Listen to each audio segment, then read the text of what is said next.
Hi, welcome back. Yes, time for some more live stream. Time for some more Dreamcast. More Japanese Dreamcast.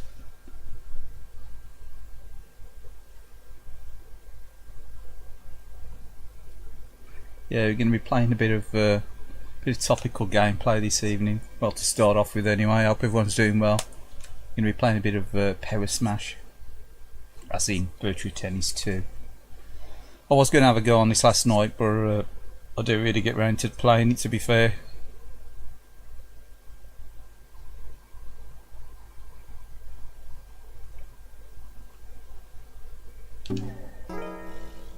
I've no idea if there's a save game saved on this memory card. Probably ain't. But yeah, I hope everyone's doing well. Sorry I'm a bit late. Sorry I didn't manage to stream on schedule yesterday. It's purely a fact that I was watching Wimbledon until late.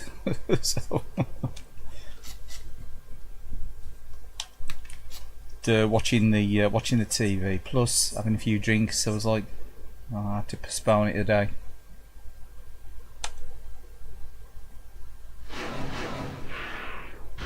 Power Smash 2.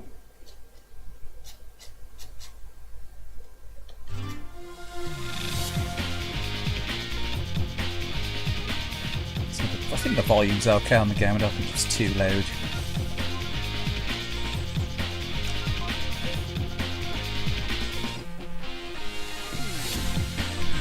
Maybe it's a little bit loud, the music.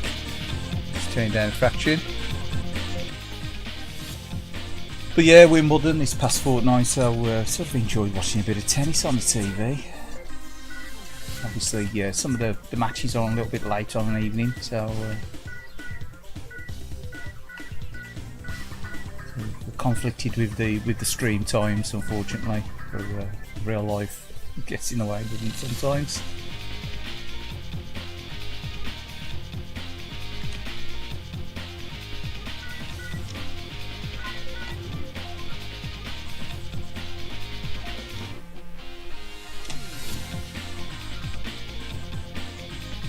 Play much more of the original Power Smash, as in Virtua Tennis and so on. I've still got several virtual tennis games, or Virtua Tennis I should say, not Virtual Tennis. I've got the one on the PSP, what's that one called? Virtua Tennis World Tour. So I've got Virtua Tennis 3 on the 360, plus the one on the PS3 as well, what's that one called?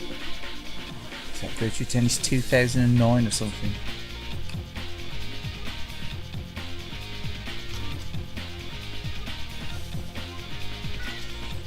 Tim Henman, obviously showing his age now, and it is amazing. Still got Serena Williams, only recently retired, hasn't Serena? I do believe Venus is still playing. And for Monica Seles.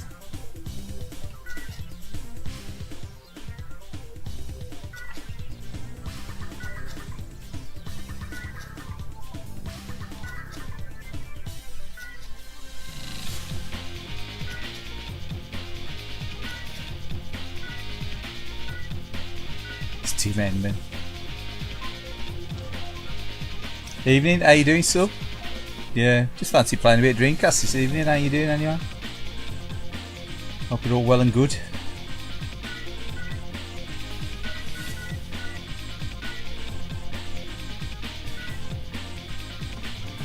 Magnus Norman? Do you remember Magnus Norman? I don't really remember Magnus Norman.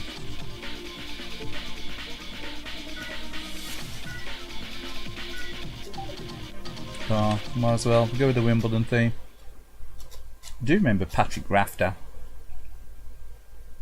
Name definitely rings a bell. Rafter to serve.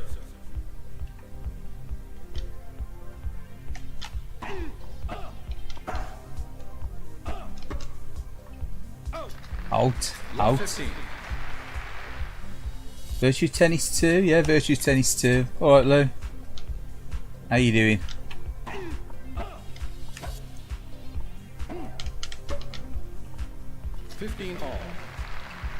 Anybody been watching the Wimbledon this week? Or should I say past week and a half? Oh, I reckon Djokovic is going to win again. 15-50.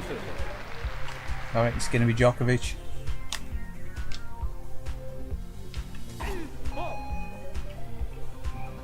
Alright, it's going to be Medvedev versus Djokovic at the final.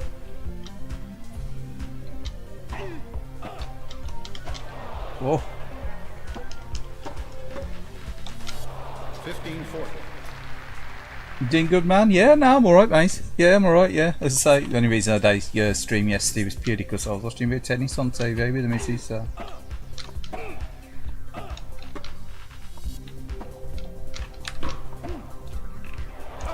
Oh. 34.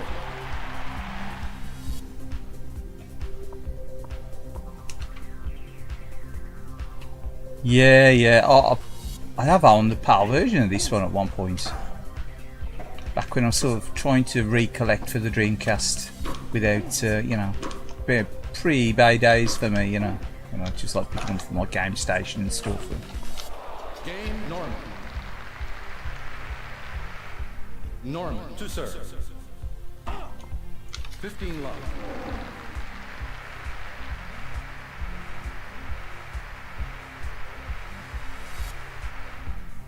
Never had Virtua Tennis back in the day for the Dreamcast, the original one. 15 all. Not as I say, the Japanese version. I never had the Japanese version. I had the PAL version. I have owned the Japanese version of Virtua Tennis since as well, and I got rid of it. I just sort of kept Virtua Tennis 2 for some reason. Sure I have.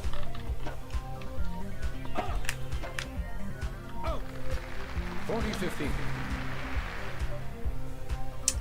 I did hear something about the Cosmic Smash, yeah. That's another game that I've never owned. I mean, I've never even played it on, you know, on a burnt disc or anything, you know. I've seen it, but I've never picked it up. I always like the look of it.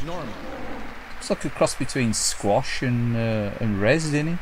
Reminded me the graphics of it. Ah, computers bet me.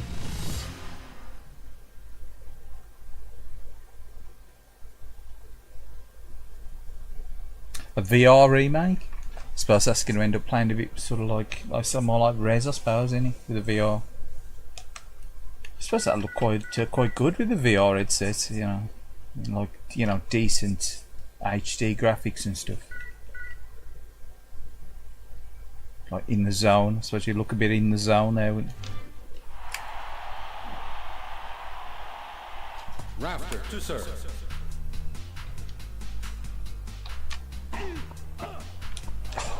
Too slow off the mark.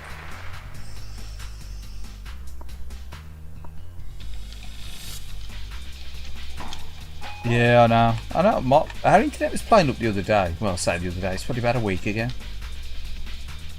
To be fair, I think sometimes it's YouTube, you know. So I've been watching some like American streamers and it just drops out. YouTube just drops out. And yet you'll watch other videos and stuff going through YouTube, especially the stream stuff. It's fine, but like generally, but you will get it. You will get it sometimes.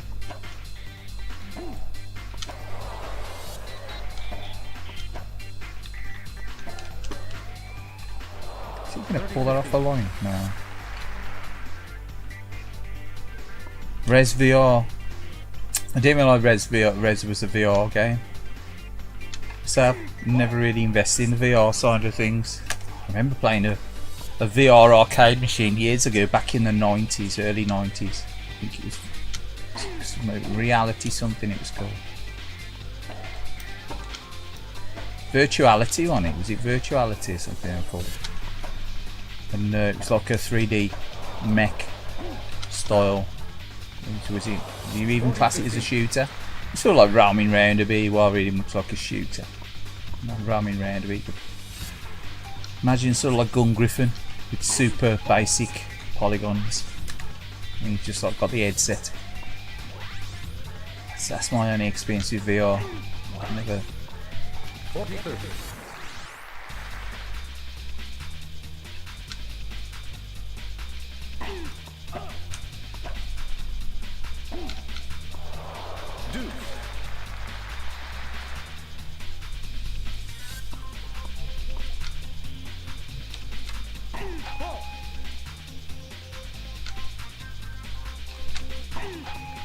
Double false. Advantage Norman. Seen a few of them this afternoon.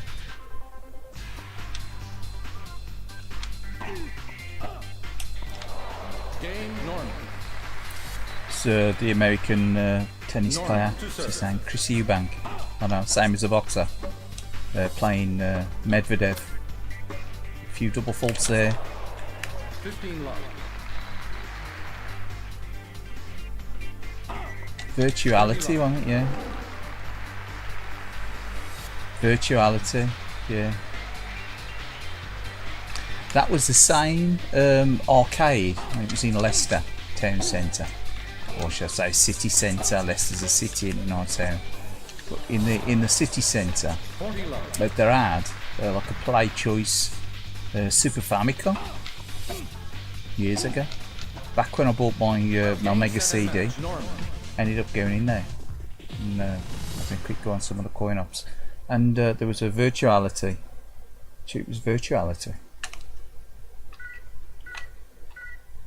And they had a Play Choice 10 Super Famicom, which I thought was like funny on Super Nintendo, because I remember seeing F-Zero on it, and you could like select between F-Zero and some other games. And I just thought it was really weird that you saw a Play Choice.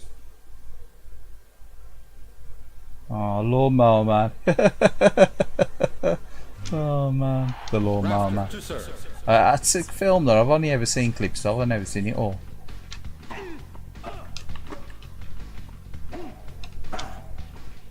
$15 love.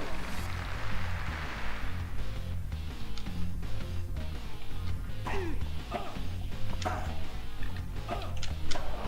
think there was like a lot of hype around virtual reality back then, wasn't there? Like mega hype.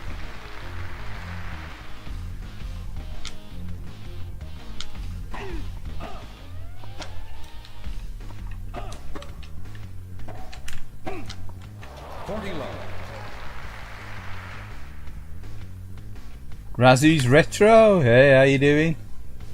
Sorry, I lost the live chat for a second. Bear with me. How you doing? Cheers for dropping in on live stream, man. Appreciated, yeah. Cheers for the sub as well. See, I'll return the sub in kind. But, as I say, I've got like, what is it like? You don't show your subs.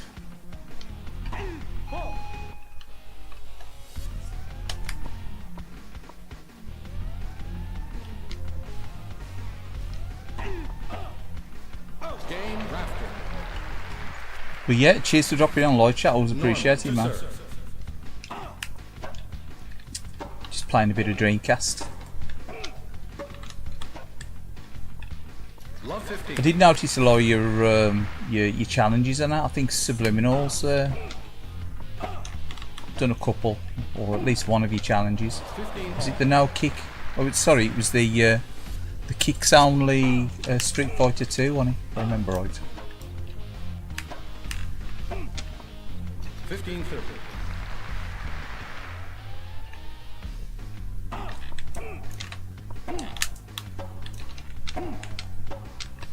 $15.40.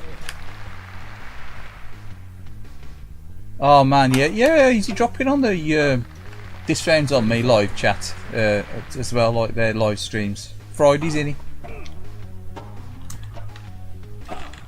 And you got Taverns and Anna as well, do the other weeks now, don't they? Because they don't do the full range of live stream like they used to, do they? Obviously, I think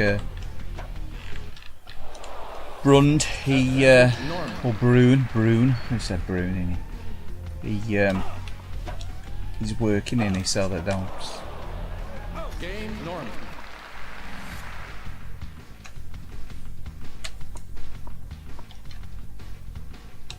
They don't stream as often as they used to, do they? As a group.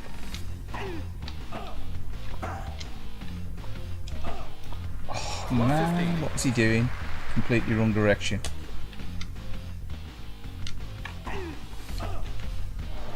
Oh yeah.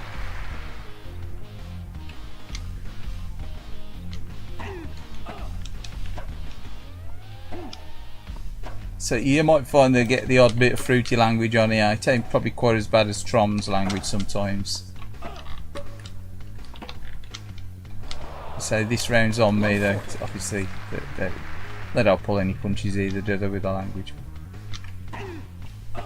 But may get a little bit carried away. 10-0 gamer rage, but you know, Game, set, and no.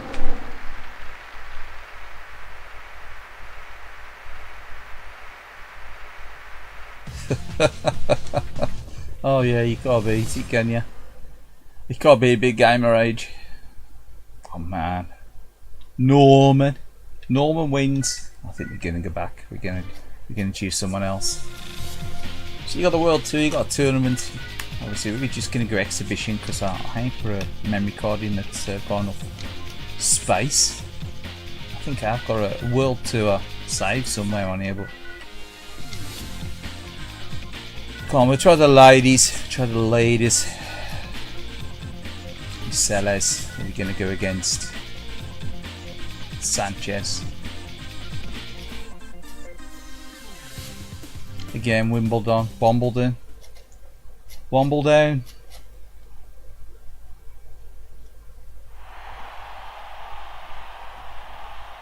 Select to serve. So yeah, do a regular weekly stream, don't they? This round's on me. Usually, you know, like a fun stream to just pop into and have a see what they're playing as well.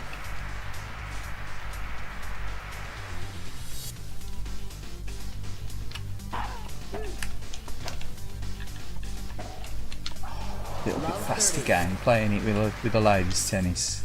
A little bit more on the feet, isn't they? There's men's, he's definitely more aces in it generally. 15:30.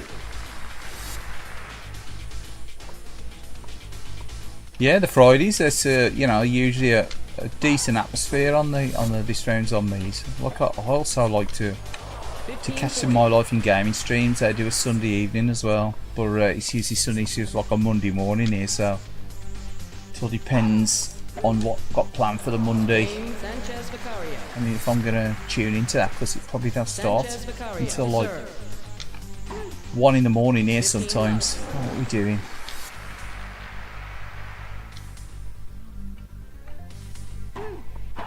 You've also got Retro Tuner. It's like if you want to tune to Retro Tuner streams, he does a weekend streams, he does them all the time. Every weekend, pretty much clockwork. Saturdays and Sundays. So if you like indie games and shoot 'em ups as well. So at one time I was never really into watching the streams. And then I used to watch a guy called Sega Socks. He used to do live streams as well. And then it's sort of like he don't do them so often, and obviously the stream chat changes, doesn't he? If you don't do them so often, you get people popping. You lose the usual crowd.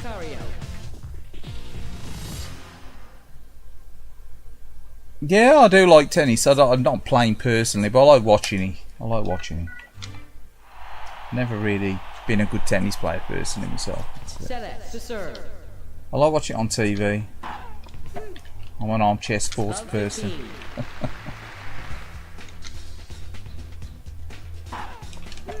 Oh, it's a complete wrong direction. So I'm playing this with the D-pad. I could probably do playing it with the analog stick, couldn't I really?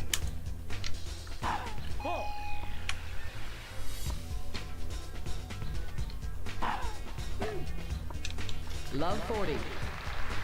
Getting annihilated here, look.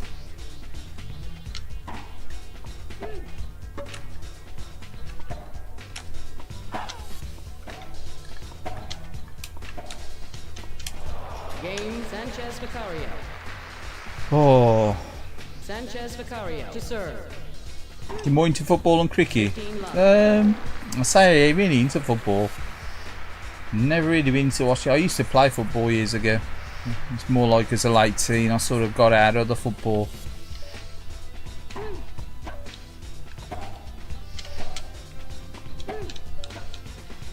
But never really been heavily into football, supporting football, to be fair. I've always preferred like athletics and stuff, and like tennis and stuff. Cricket I'll watch sometimes, but I ain't really heavily into cricket.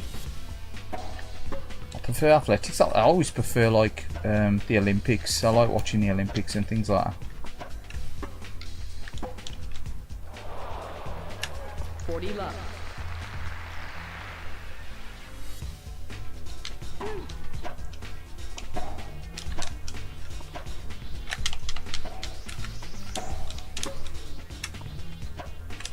How did they pull that back?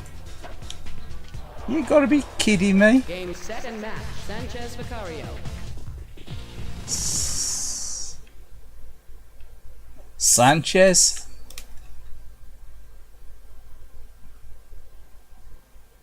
Yeah, I know, yeah, Canada, yeah.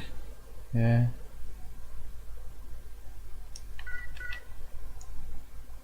It's a tuber in Canada that following for years. What's his name now? Is it Grubgun? Grubgun? Have you ever heard of Grubgun? Jeremy? He's quite vocal in the community, let's put it that way. I just usually pop in, I never usually comment on his videos because it's usually something kicking off, although there was a one time there's always something kicking off.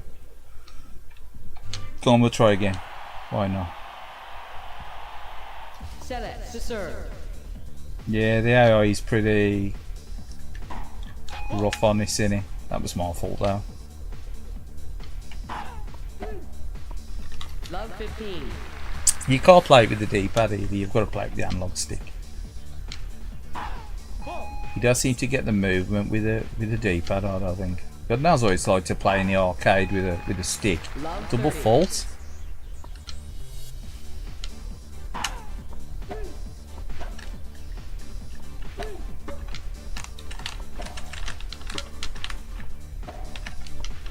Love Lunge, 40. lunge, lunge.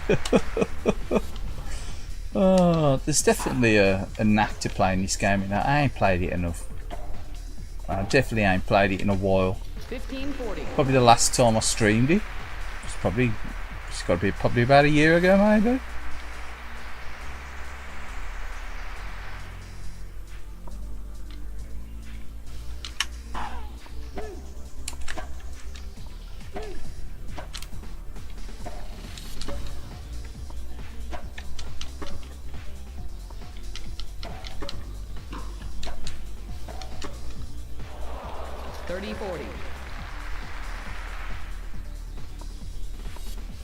Yeah,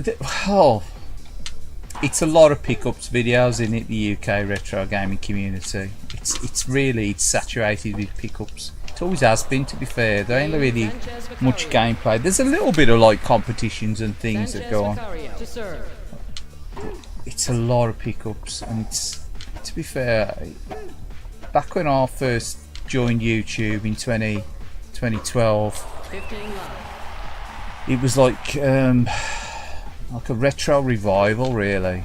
I thought sort of like that was the 30 love. big retro revival era, I think, between 2010 2012. Since then he sort of died out a little bit, maybe, with a sort of retro side of YouTube, especially the UK side. I always think the USA side, and and some Japanese based tubers, a bit like Mad Panic Gaming, Kid Shoryuken and others. They are Game, set, and match. Sanchez Vicario. their content's like, it's more into my thing now, to be fair, a lot of it.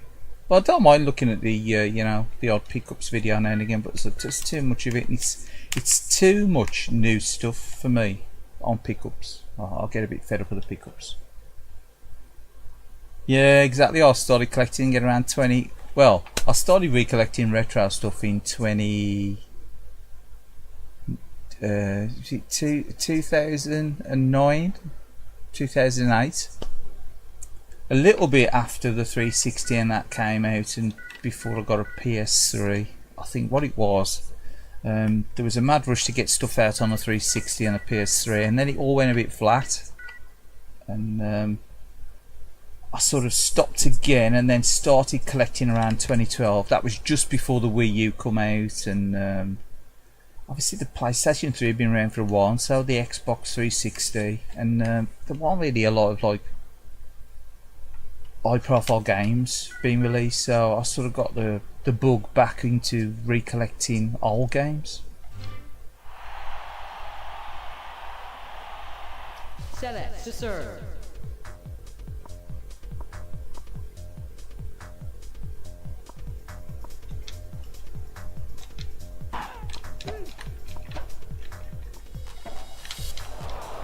Love 15. But yeah, it's usually a lulling gaming that's drawn me back to retro games, a lulling modern gaming. 15 all. More so than anything else, it's been like lulls in modern gaming that's drawn me back to retro gaming. I do enjoy retro games. They ain't retro games, there are a lot of them, and they're just like old games that I used to play and enjoy. I mean, there is some retro systems, you class as retro systems, like PlayStation 1 I never really owned back in the day, and I've sort of got into them over the years. I ain't really got the nostalgia for them. For 30 all. still enjoy playing certain games on there. Certain games are like a mates have owned as well. I've played in the past, and I thought, you know, that's a decent game. You know, possibly pick a PS1 up at some point. I never did. I never picked one up until, was it about 2016, 2015? I picked up a PS1. Obviously, because I got a PS2, you can play PS1 backwards compatible, so it seemed a bit pointless to pick a PS1 up at the time.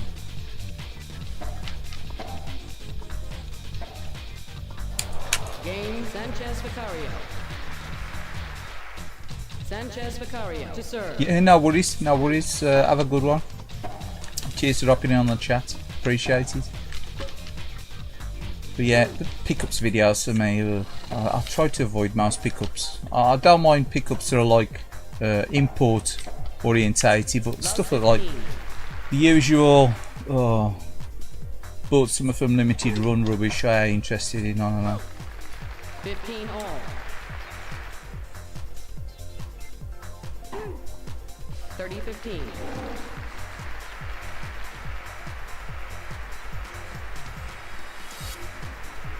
Limited run and old pal cardboard.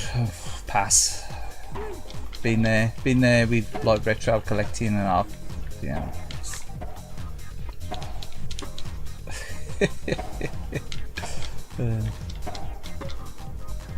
30 all.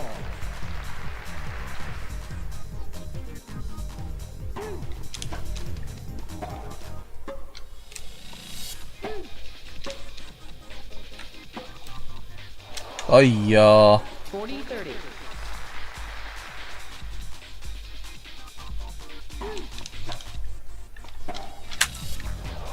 Game 7. Man, Sanchez unbelievable. Vicario.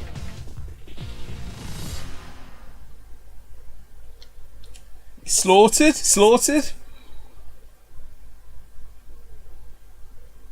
So we'll have one more go of this. One more go of this, and we'll put something else on. Select to serve. Like I say, we're playing it with the standard Dreamcast pad as well, which is like, no, it's got one of these dodgy 4-in-1 memory cards as well, you know, which has served me well over the years. 15 love.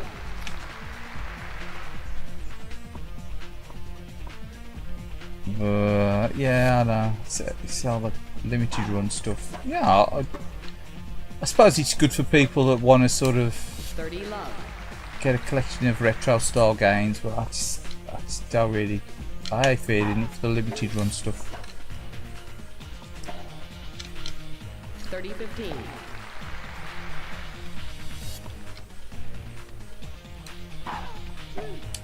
Limited fun, I'll call it, because a lot of people don't even bother opening them up, do they? They keep the boxes sealed. You know, it's like some kind of shelf ornament.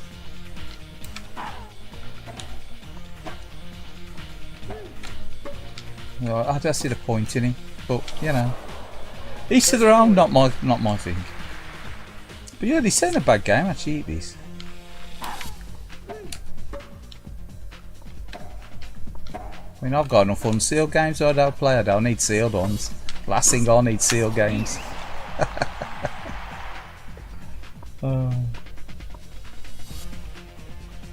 Yeah, I know. It's Game Station used to have some like decent stuff at one time, and then the quality went down, didn't it? Stuff you trade in, it become like a bit like CEX, you know. The quality dipped. I remember buying Saturn games from there, and they were like scratched to hell. And I'd be like, "Can I look at the disc?" And I'll go like, "Nah, I don't want that. Have you got another one?" And then they'd find you a better one. It still wouldn't work. You end up taking it back, and I'd go like, "This don't work. The music's skipping or whatever." And yet they've been traded in. I mean, it ain't just the fact that the boxes were tattooed, much like CEX, but you know the quality control. I don't know if it's changing now at CEX, but I think they were getting much like the Game Station became when it was hot again. There was a time even Game, you used to go into Game and like you could get a sealed game, and then it was, oh no, we've only got the display box. Everything's sealed. Sorry, everything's unsealed and put into the drawer. We don't have any sealed games. And then they give you a battered box. You know, obviously you don't get a manual these days. You get a battered box, and then you end up with a disc covered in fingerprints or scratches. And it's supposed to be new, as you know. I mean, it might as well be second hand. Probably was second hand.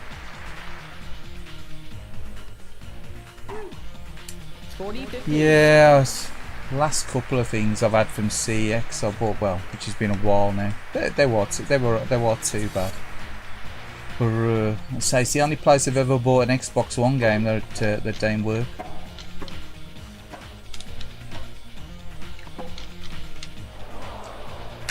Game set and match. Sanchez Vicario.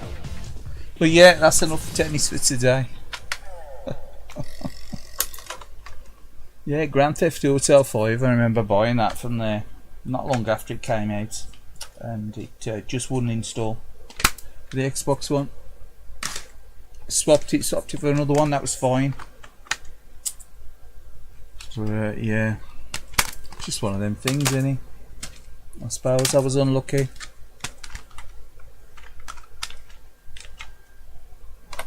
I stick with the athletics.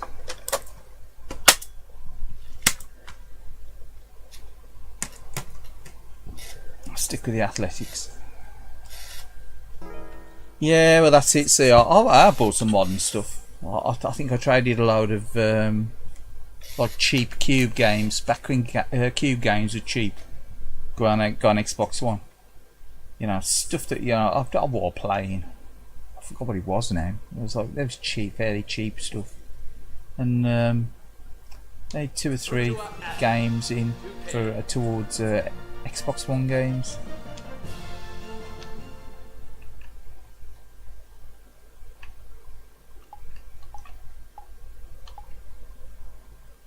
And one of them was Grand Theft Auto 5. Yes, they wouldn't load. I think we're gonna have enough. Oh, we have.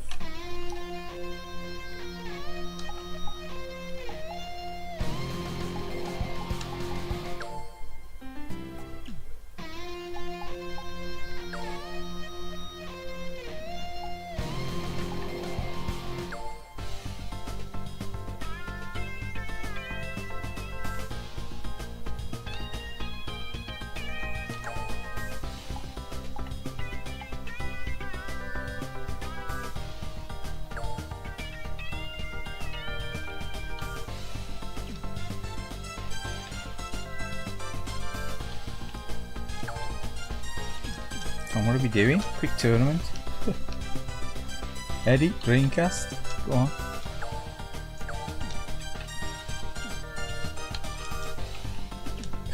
Well, let me start it. What am I doing?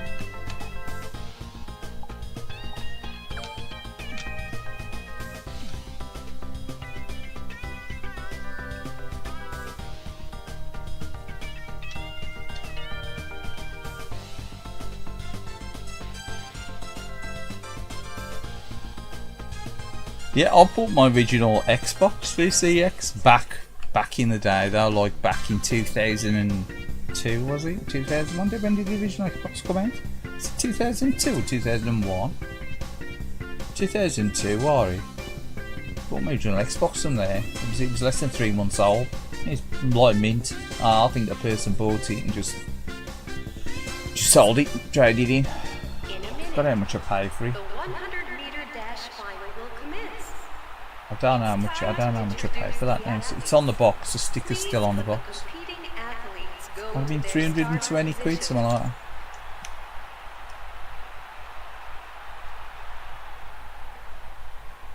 On your mark.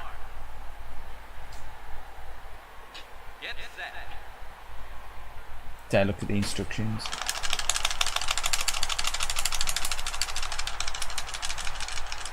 I don't even know what buttons you're supposed to be hammering here to get faster. I think it's just the wine. Yeah.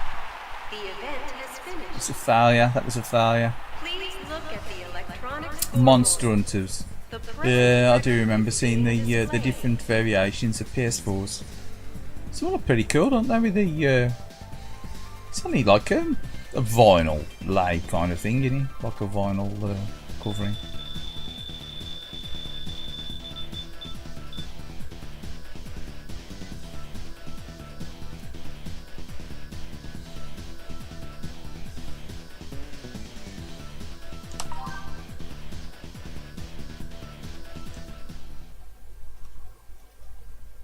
Long jump. Long jump. Pixelate, that's awkward, isn't it? It's awkward.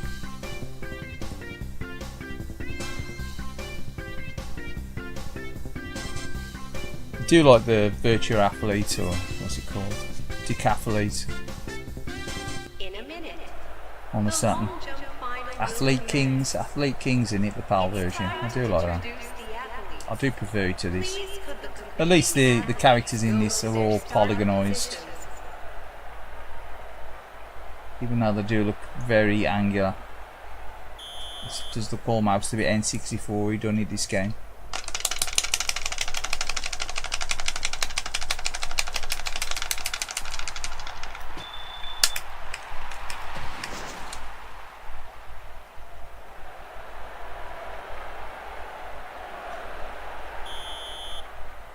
Track and field ain't that great, is it, on the Dreamcast? That ain't a great game.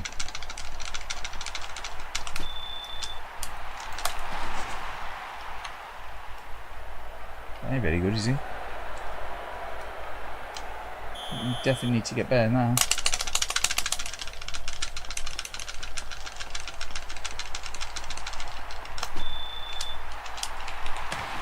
.5 meters, that was even worse.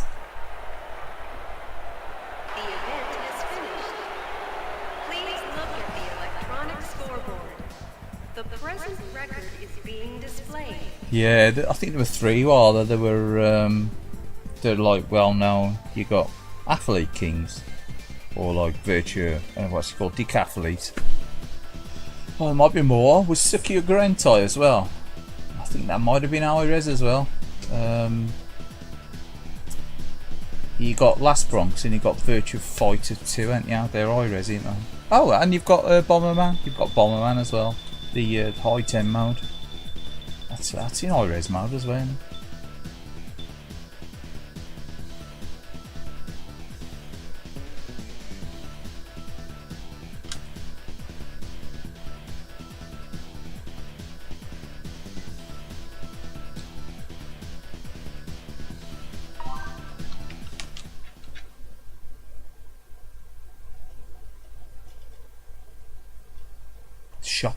Shot put. Put that shot. B.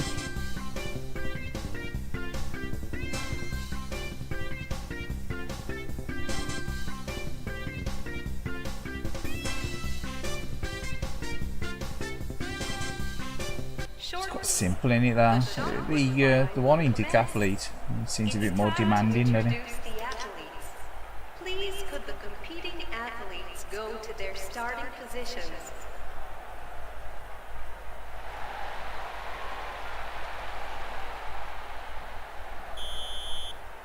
Yeah. I know the IRS mode on the Saturn's quite impressive. Oh, look at that.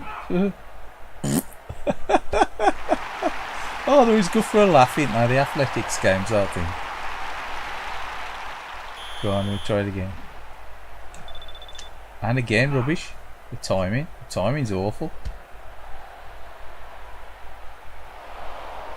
Try it again, come on.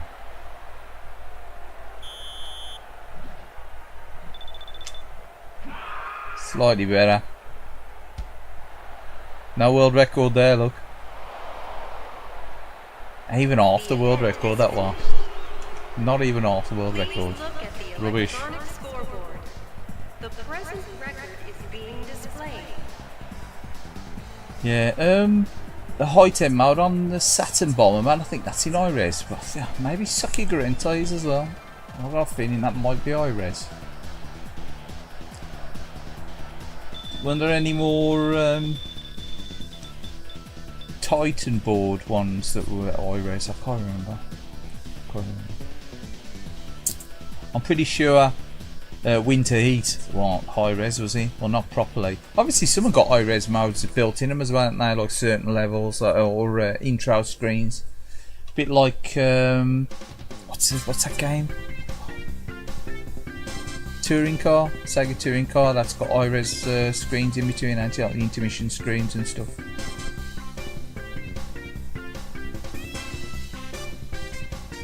Shortly, the high jump final will commence. It's time to introduce the athletes. Please could the competing athletes go to...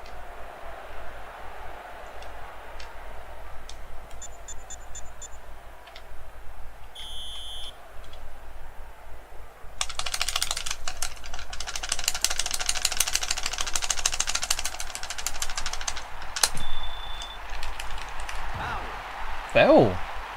What was that? There we go. He caught the ball.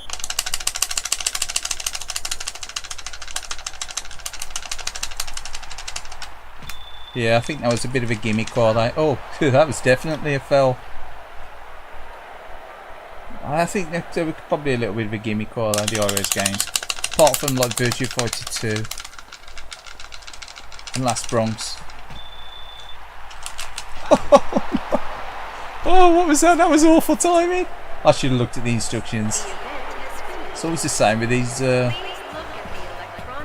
athletics games. I never look at the instructions. I never look at the intro. It tells you the gameplay, the buttons and whatever, you know, and the actions, what to do. Your player's guide. I always like look blankly at them and never absorb them.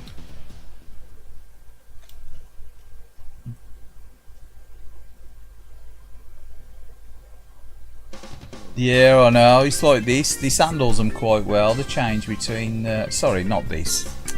The Saturn plugin that I've got handles them quite well because it's obviously only like a fairly cheap scaler. Obviously, this is running VGA. This is captured through VGA. It's time to introduce the athletes. For that plugin for the Saturn handles the resolution change as well, whereas an OSSC and the FrameMeister, they tend to have issues on them. I think the GBS scaler works well, doesn't it? So I've heard. Is he going to be good, is he?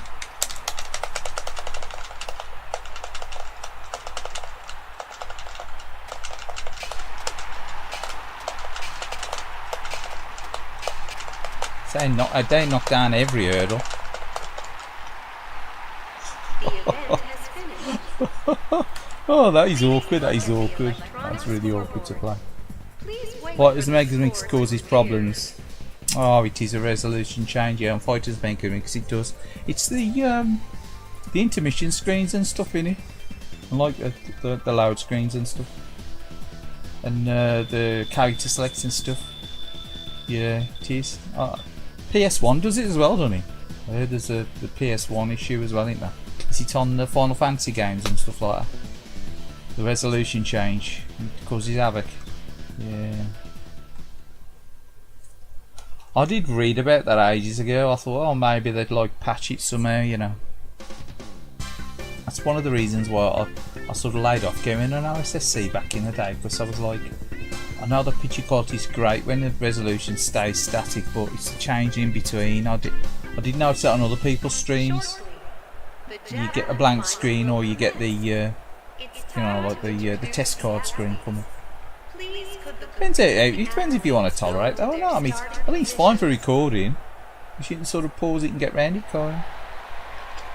Well, I think it's probably a little bit more irritating when you're streaming in it, because obviously you're losing the video out, isn't you?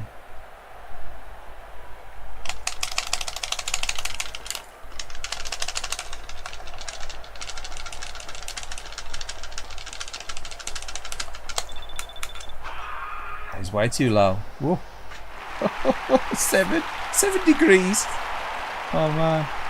Good hunter. Come on.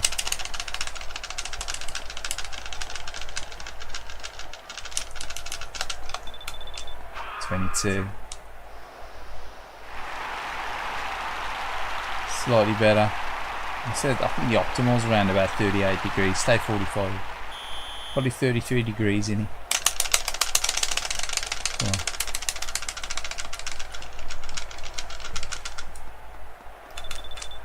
27. Dead well though. That could be a good one. That ain't bad. That ain't bad. Yeah, it's weird, isn't it? The resolution change, you know. No, I don't know whether they just stick with a low resolution and be done with it. Which again, it's the Dreamcast weird, isn't it? With some games don't work on RGB and other games work with VGA. And I suppose when it came to old CRTs, they were quite tolerant with the different resolutions and stuff all that.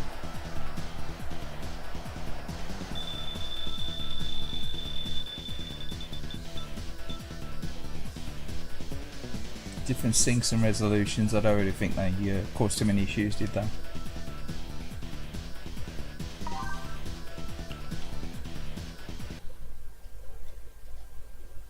So I think that's it. I think this is the last event in it on this. It's quite short on events in it. You ain't got the pole vault. I don't know why they don't put the pole vault in. Pretty sure this ain't got the pole vault, has it? No, not that anyone could ever play the pole vault back in the day. 1500-meter final will commence. It's time to introduce the athletes. Could the spectators please pay attention to the back stand side? I think I only paid, is it something like 15 quid for this or something like that? I know it was a lot.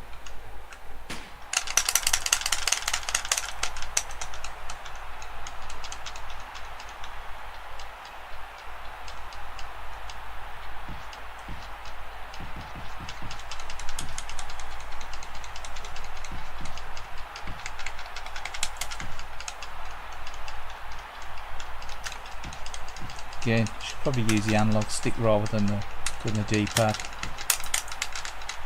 It's a little bit more accurate if you're moving your character.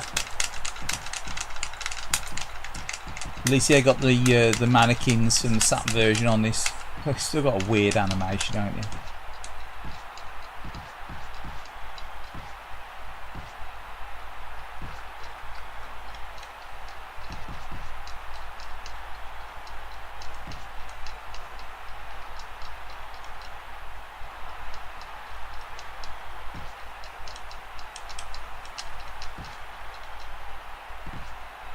You'll sort of slow down and get buffered along, sort of helps your stamina. Which is a strange game mechanic. If I've ever seen a strange game mechanic, that's definitely it.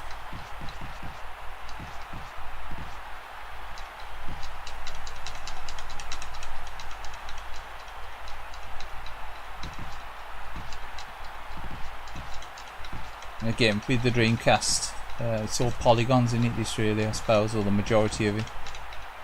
Maybe a scale background, possibly, I don't know. I think probably more polygons, I say it's all polygons. And yet, the Saturn one cheated a bit, didn't it, with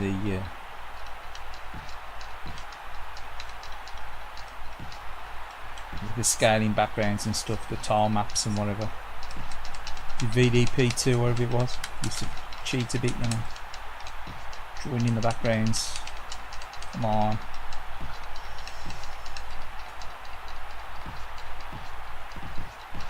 This guy here.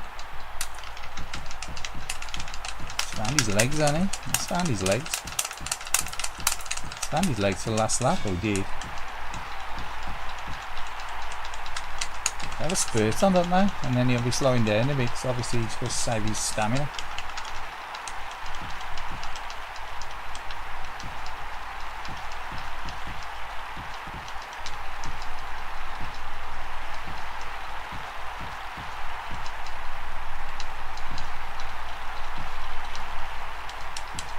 Impede this guy out. No, he's got past me.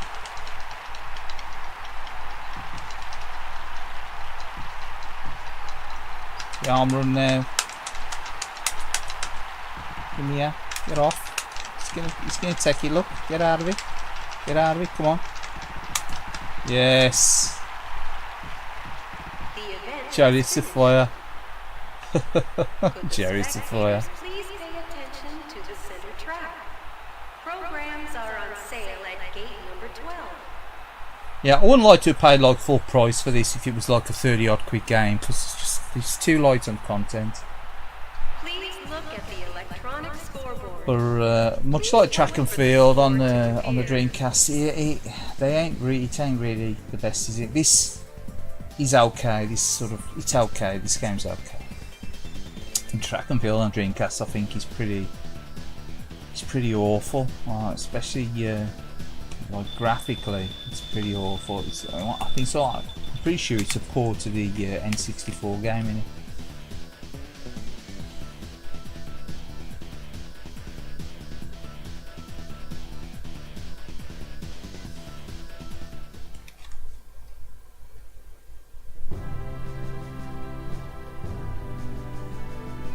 And there you go. That's it. That's the game.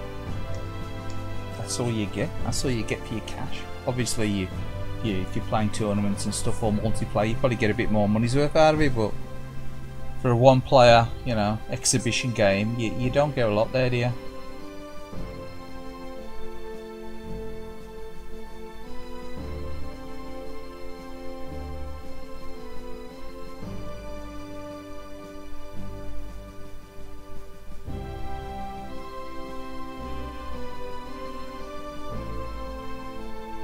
You're missing out on the pole vault. Anyone that likes the pole vault, you're missing out on the pole vault, unfortunately.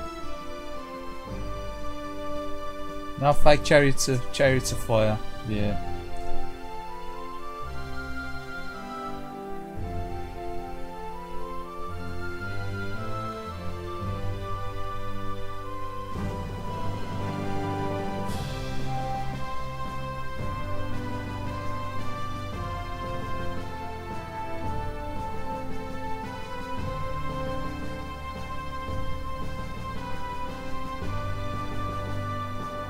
So very somber, isn't it? The music's so very somber as well.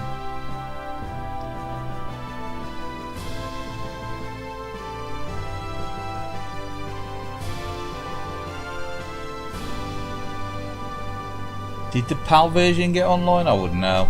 Probably. It may have. Don't know. The Japanese one might have on board. Online. Does this say that it has got it? I don't know. Let's have a look on the back of the. You need 19 blocks to save it. Not unbothered. Virtua Atlas 2K. I don't know if it says it has got online leaderboards or not. I don't know.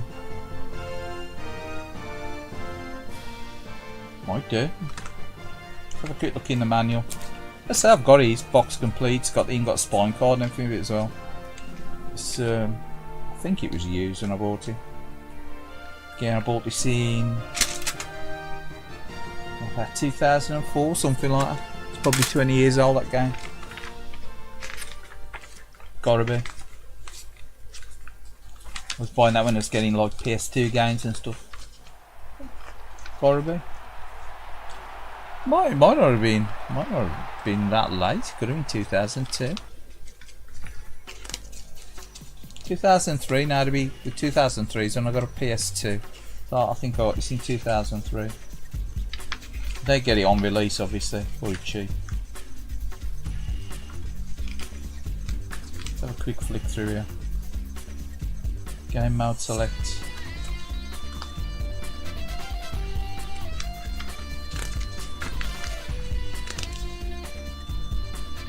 I think you can just sort of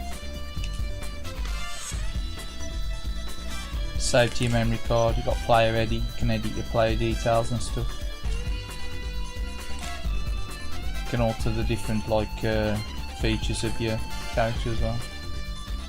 Can you save it online? I don't know. It's actually 2K something or other. Network ranking? There is network ranking. There is, yeah. There is. You must have been able to upload your yeah, probably. I don't know if there was in the PAL one. Probably. Might have. Was it 2000 and whatever? 2000 was it? This game was released? 2000? 2001?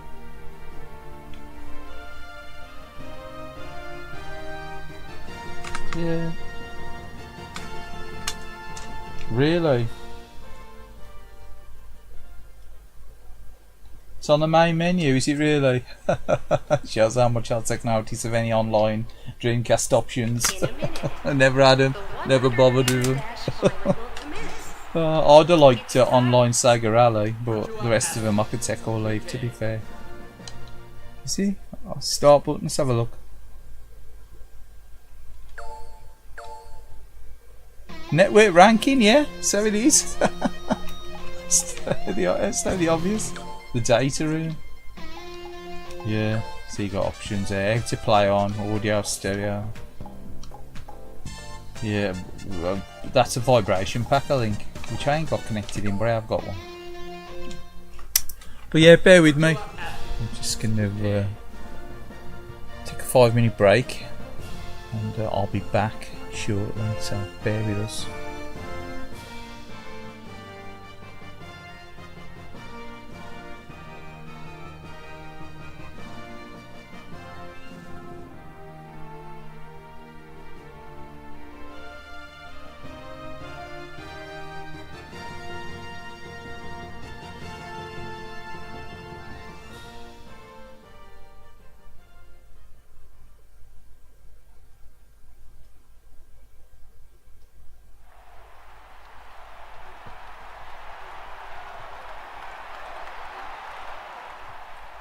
Yeah, Sega Rally 2 was online in Japan, why? So pity it was never made online in the UK really, or in Europe. There's probably a way around it these days, I would have thought. Now, be 2 minutes, I'll be back.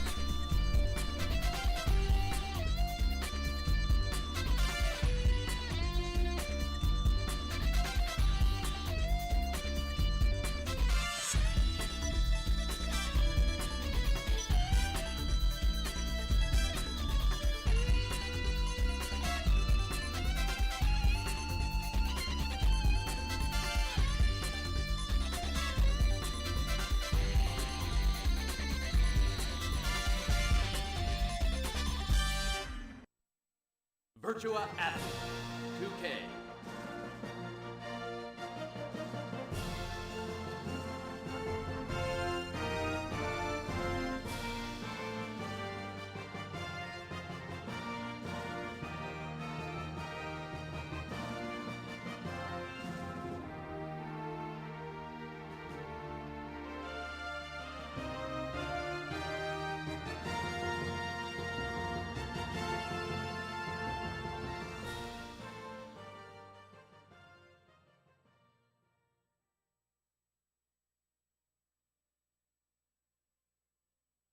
Shortly, the long jump final will commence. It's time to introduce the athletes.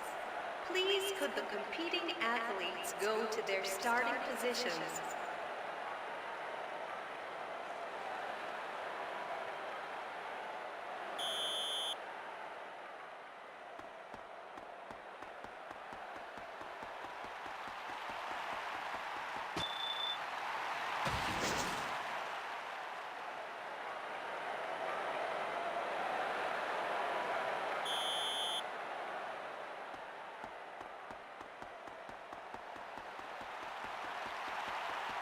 Foul.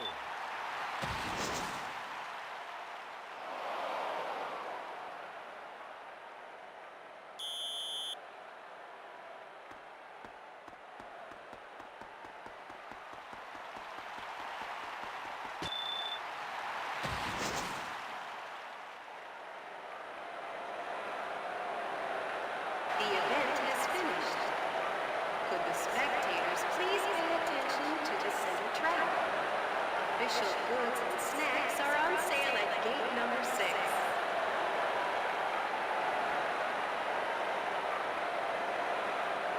Please look at the electronic scoreboard. Please wait for the score to appear. Virtua Athlete 2K.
Virtua Athlete 2K.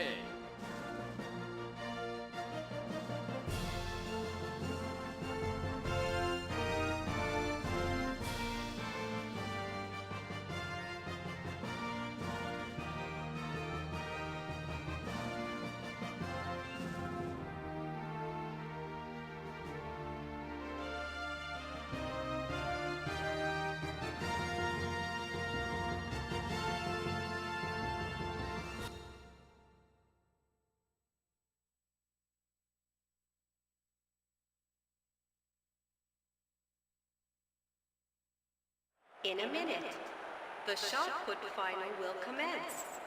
It's time to introduce the athletes.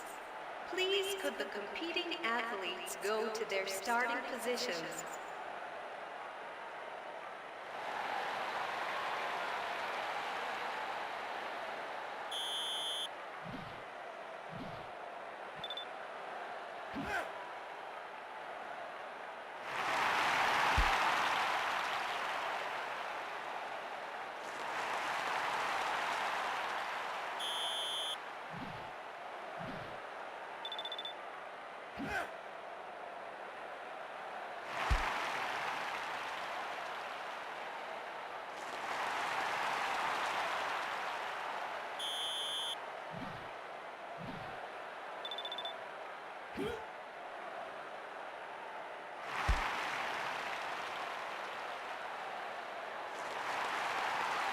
The event has finished.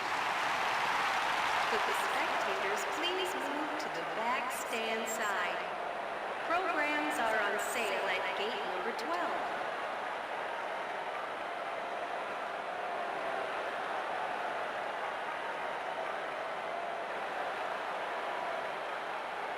Please look at the electronic scoreboard. Virtua Athlete 2K.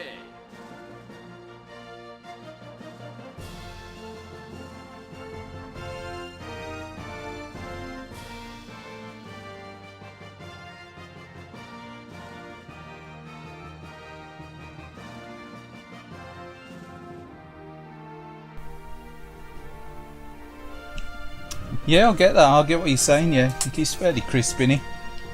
It does look quite sharp looking.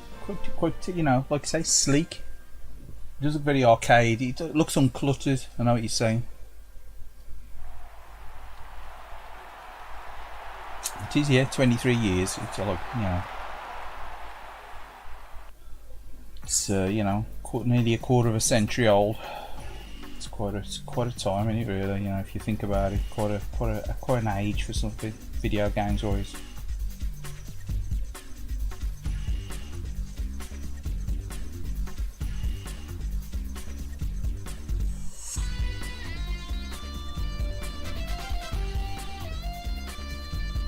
I do remember seeing the Decathlete PS2 Sega Ages on eBay a few times, and I was almost tempted, along with the Last Bronx as well.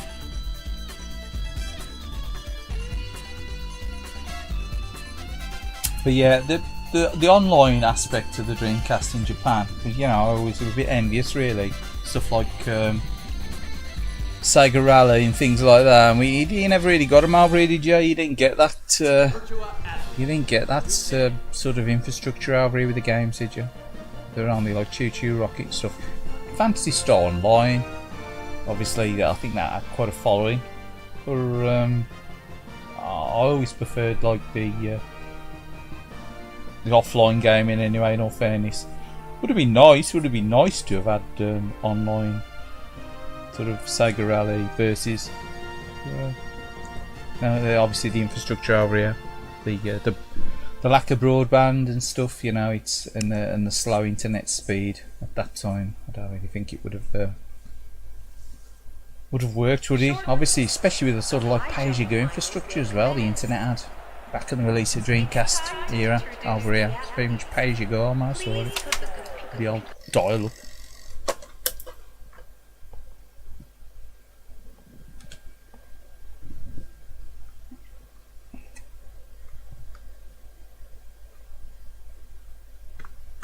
Yeah, the Gunstar era one I did have when I sold it. Obviously, when I got the Mega Drive version again, I don't really need the Japanese PS2 one. See, I wanted it for Alien Soldier, but obviously you can play it through emulation, or I've got it on one of them multicasts as well.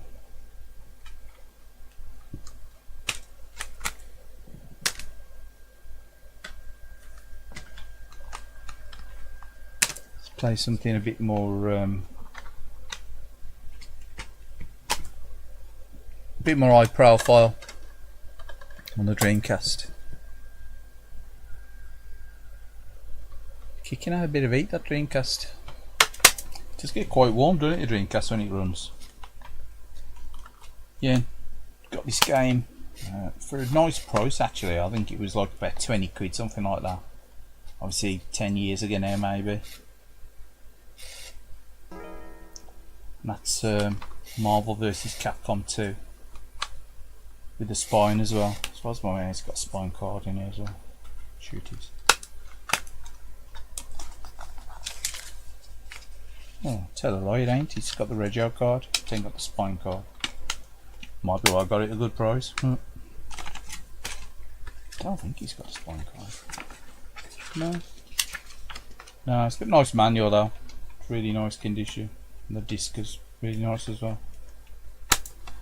Yeah, Marvel vs Capcom 2. It's a nice Dreamcast. Nice little Dreamcast beat 'em up.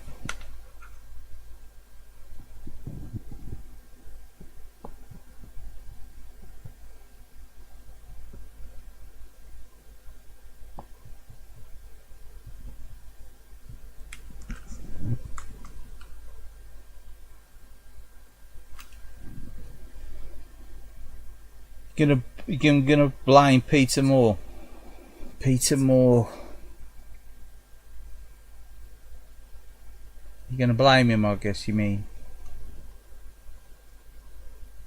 Say, oh sorry, because I'll go on top chat and all live chats. I've missed some reason. I've seemed to have missed some comments there. I do apologise. Sega are probably unable to pay for said net services since they claim to be accommodating 1 billion players.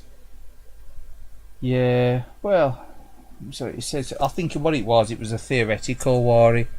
You know, like everyone on the planet kind of thing. You know, could be a gamer player. The theoretical 1 billion billion players are it, to be fair. Oh, sorry, I've caught the mic there.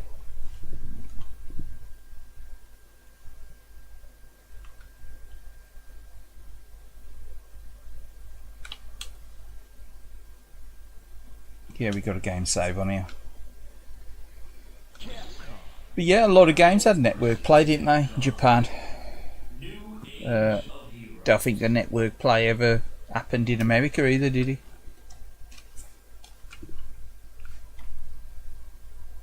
Just don't think it ever happened in America either. Let me know, anyone that's an American Dreamcast owner. Did you get a network gaming in America?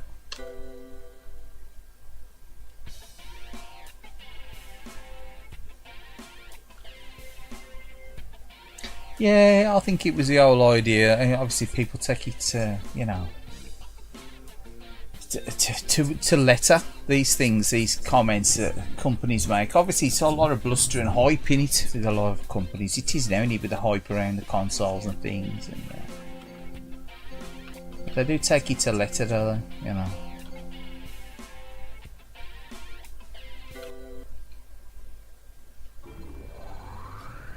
Strange music in this game, innit?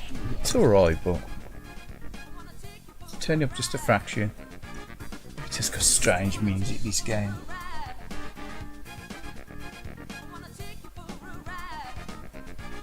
Yeah, I think you'll find it was because they say the 3 billion players, or whatever it was, or 4 billion players. They're pretty much saying like everyone in the world pretty much could be playing online.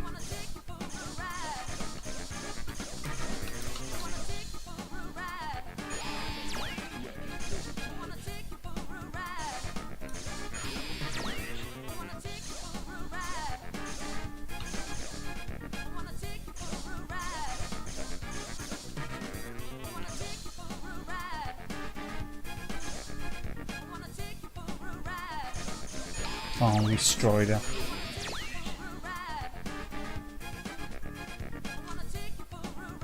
Weird echo on that music.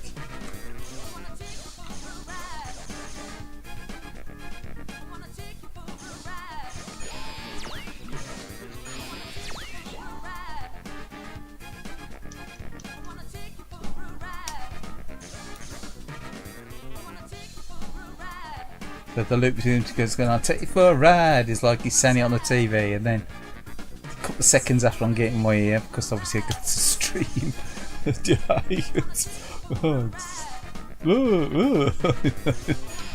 So it's certainly trippy,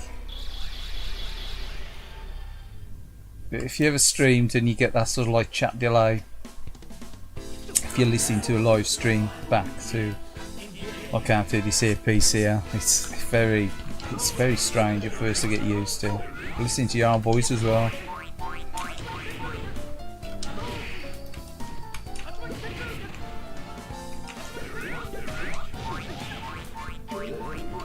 You listen to your own mistakes as well, things that you say as well. Obviously, when you like, you misword things, or get your words mixed up back to front. It's definitely something, you know, that it takes a while to get used to. You also got to sort of ignore your own voice as well. It's strange, but it can be fun actually, the streaming. I do enjoy the streaming. I just enjoy playing games. It gives me an excuse to actually play games that I've got in my collection that generally don't tend to pick up off the shelf.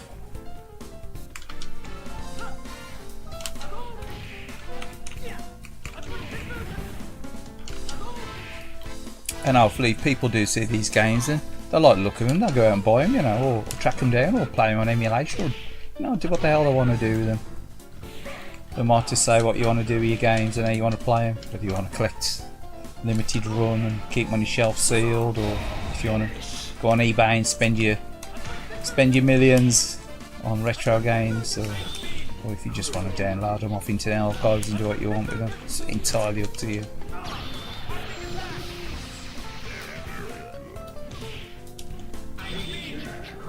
Or you could just pick up games that you've had in your collection for 20 years that you only dust off once in a blue moon and play them, you know. Who am I to judge? I'm just a man on the internet.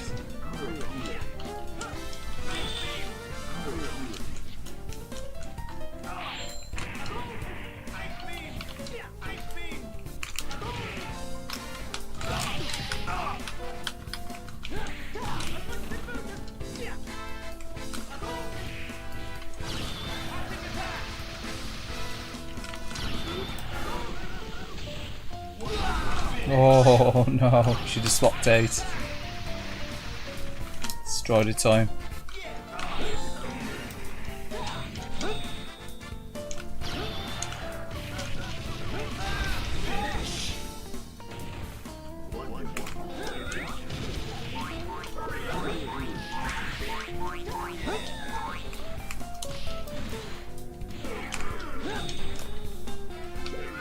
Yeah, this is a really good looking game, and the music is definitely odd.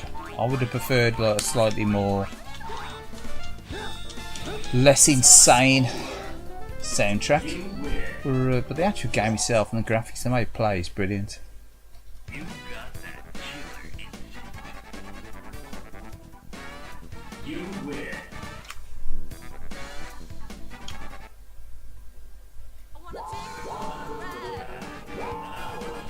I think it was trying to be more like obviously the Marvel side of things, right? This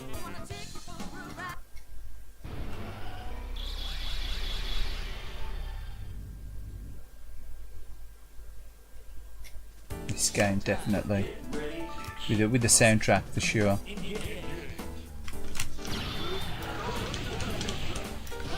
And the announcer as well, the announcer in the game. Some great little touches as well, ain't there? You know, like the bats flying around in the background there. And just the shape of the cabin in the background there. And the glowing eyes. You had the glowing eyes at the beginning, didn't you? Did you see them? There, the back again.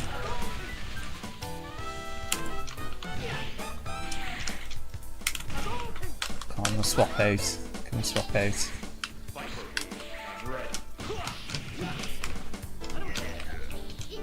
Spider senses are tingling.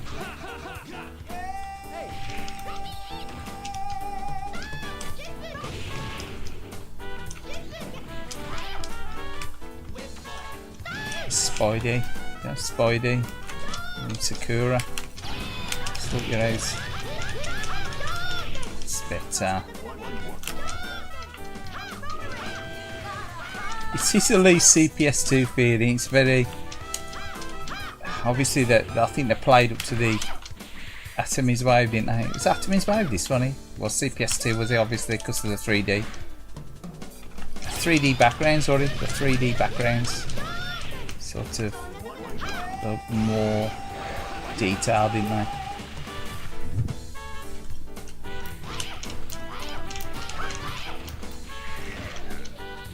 It's definitely Naomi, wasn't it? This, oh, sorry, not Atomies Wave. It was Naomi. Which Atomies Wave was sort of like a slightly scaled back Naomi, wasn't it? If I remember right.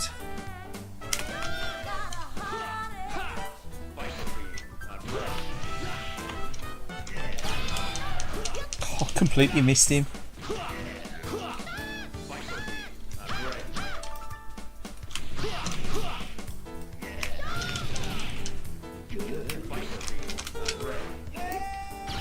Why are you back?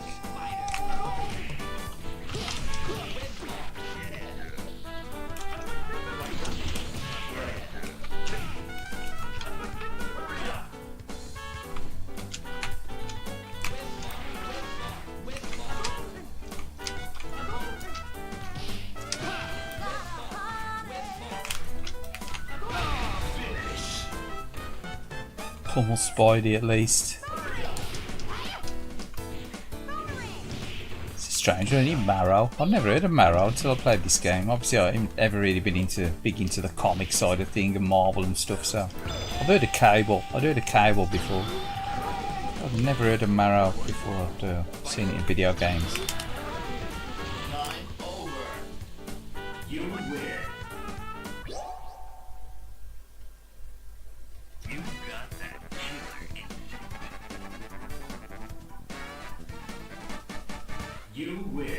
Yeah, he'd have got less RAM, hadn't he? Yeah, it's sort of like a slightly scaled back version. Why? Yeah, SNK went quite big into it, didn't they? The Atomy's Wave or the Tommy's Wave. Is it Atomy's Wave or a Tommy's Wave? A Tommy's Wave. I always say Atomy's Wave. Atomy's Wave. It's a Tommy's Wave, isn't it? As in atomic.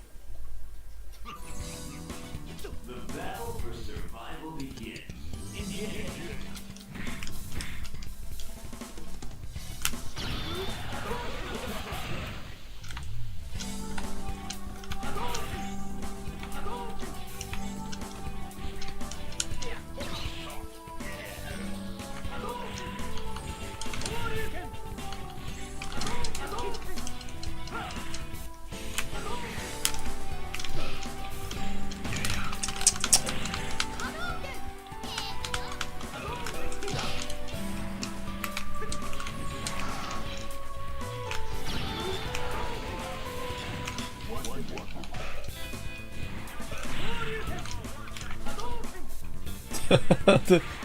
Oh, don't let me there fireball day work, did it?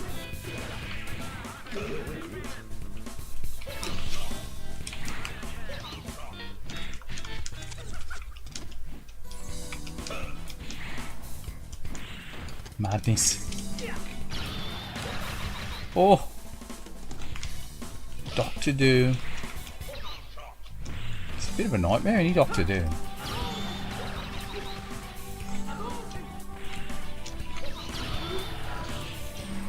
Doctor Doom, Doom. Come on, come on. They're all doomed.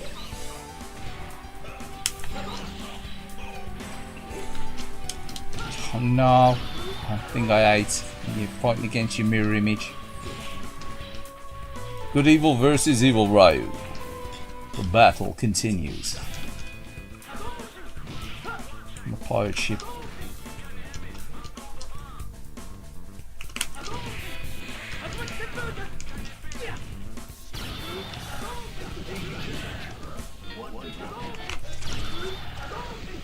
Bit of that.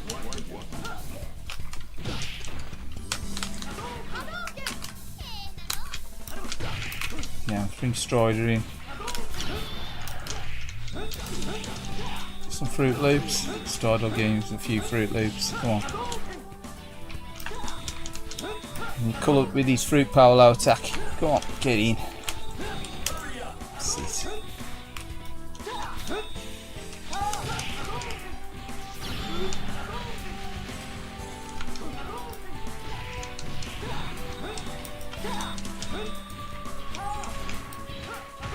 His slider attack as well. Don't mind the original Marvel vs Capcom. Obviously this is a bit noisy because it's got like 3D backgrounds and stuff, and it's a little bit more sort of modern looking in it.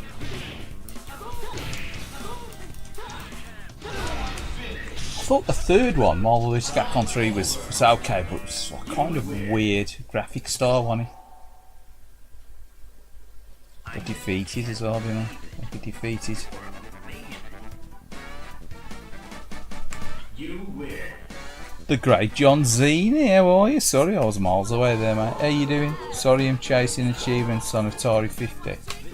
Ooh, you doing what you've been playing? Battlezone. Nah, play the games, man. Play the games. That's all I'm on here for. I'm on here playing games. But yeah, cheers for dropping in, man. Did you pick it up on Prime deals? Ah, I know. I did mean to have a look on Prime actually, on Amazon.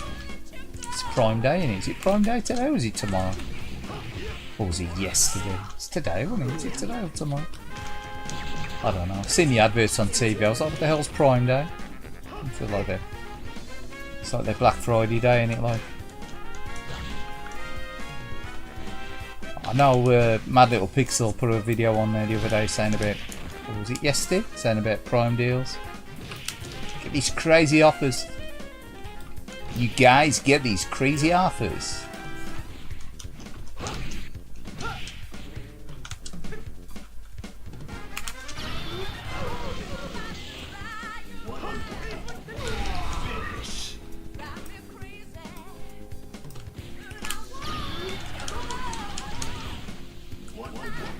Those Amazon Prime apples, you bitches.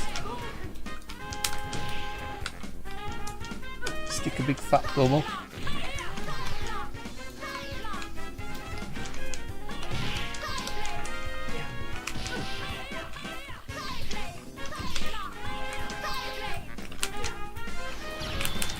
Come on. Tag out. Get secure on again. Come on. Struggling here.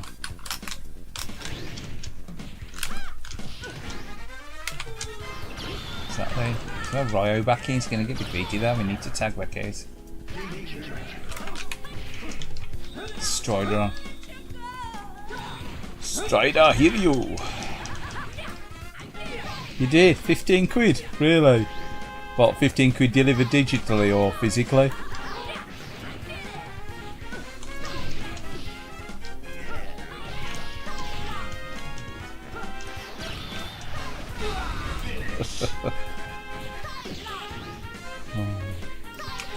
Sorry, 50. It's got that Jaguar goodness on it, eh? I bet the Jaguar stuff tempted you in, didn't it, Johns? That Jag goodness.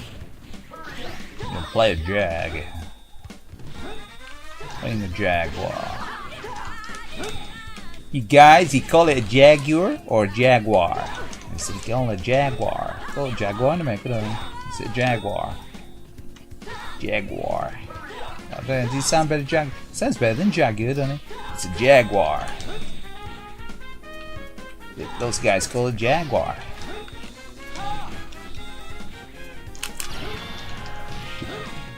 Physical 3 gig update. Oh fucking pardon my language almost. Yeah, it's pretty much like a complete rewrite then, eh? 3 gigs.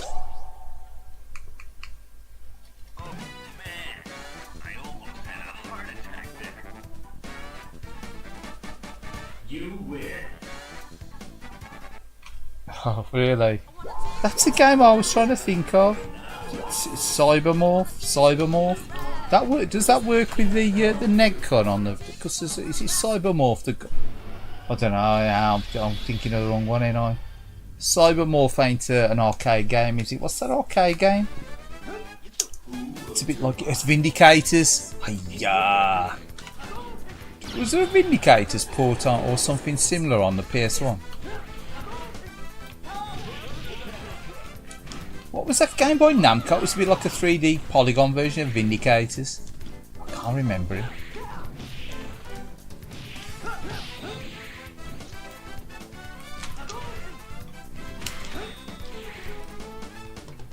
Shall I work with the Negcon? I just cannot remember for the life of me remember the name of that game.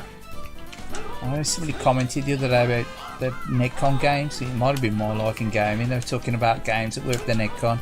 But I'm sure that was one of them.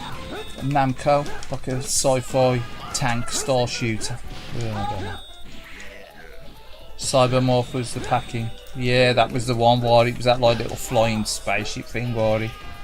It's a little bit like an ST style, sort of like Battlezone style flying craft thing where it.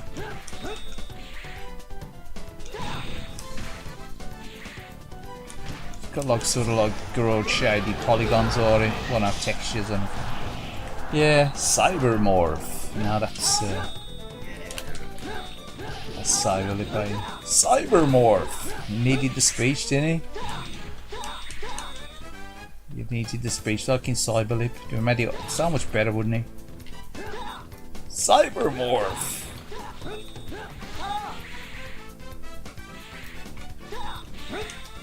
Artificial intelligence has gone out of control. Cybermorph. That's what you needed.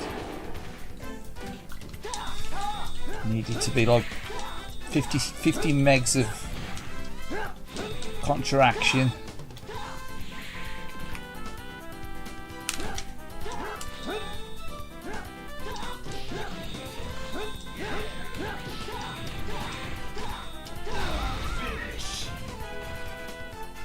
You wanted the achievements.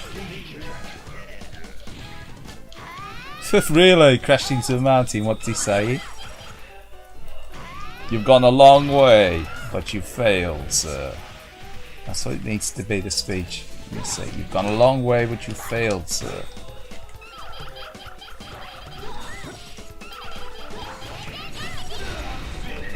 That's what you need to get at the end of every game, and when you get defeated by the final boss.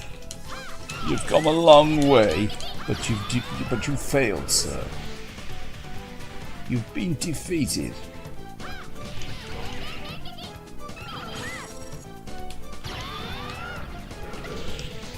Time over. You lose. Son of a son. You got that killer instinct. Crashed into a mountain. You lose. Don't you want a rematch? Who? Where did you learn how to fly?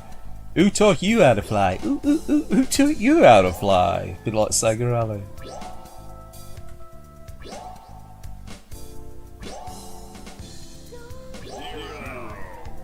Don't give up. Who's that? Who taught you how to drive? Who taught you how to drive? How to drive. Pardon my slightly strange voice. There you go.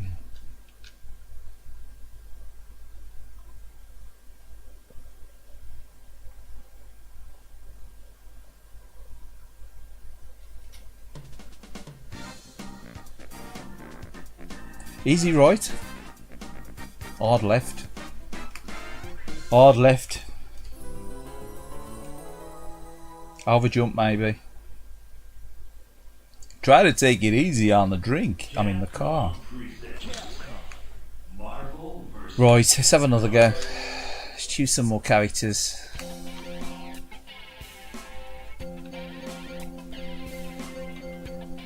Try to stay high in the turns.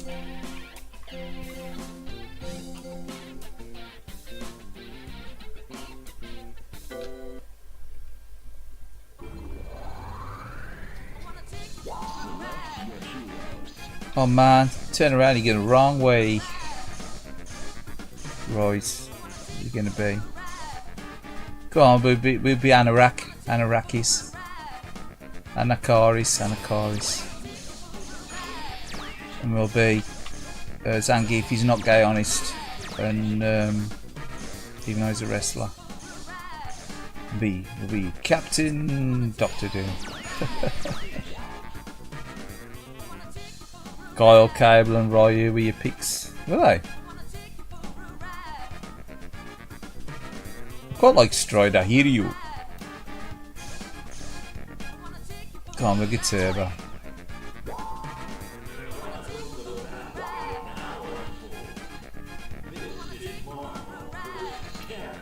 Cyber Daytona Rally. Definitely.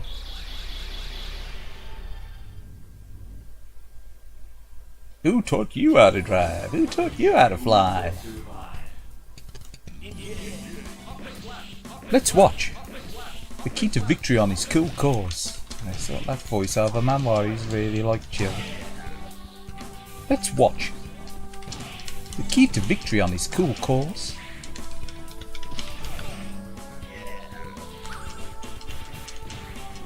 Cool breeze, something or other used to be. Birds and clouds. Yeah. I always thought it was kind of strange, but it was funny, it was strange.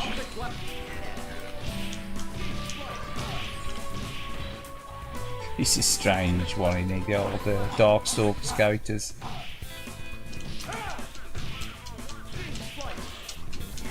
Robert TT. It's Return of Robert TT. Ah, 5 hit. That was absolutely 5 hit. That was. Come on, Zangief.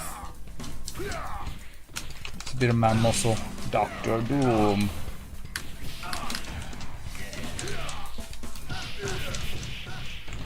A bit of that. Bit of kicky action. Ooh. Snowballs. Unfair. Quit ass. Should have gone to Iceland. Clear off.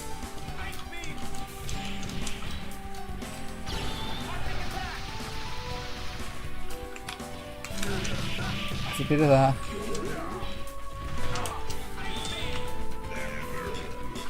Ice creams, no.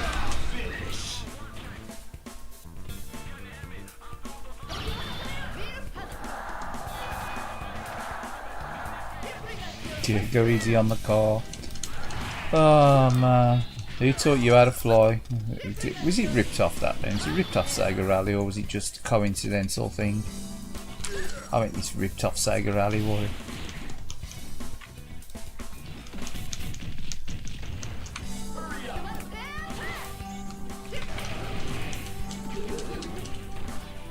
Then they have like speech in the game as well. Cybermorph. They have like that weird digitised head in it.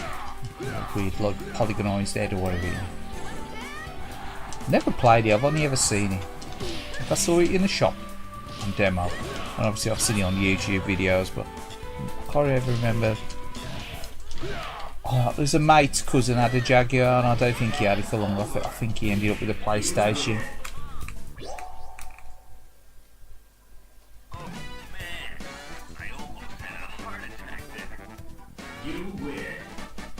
I think he was into the Spectrum, then he was into Super Nintendo, then he was into Atari ST. Sorry, or was he into Atari? No, he was into Spectrum, he was into Atari ST, then he was into Super Nintendo. And then he was into PC. I think he was into PC, and it was like or Jaguar, then PC. I can't remember.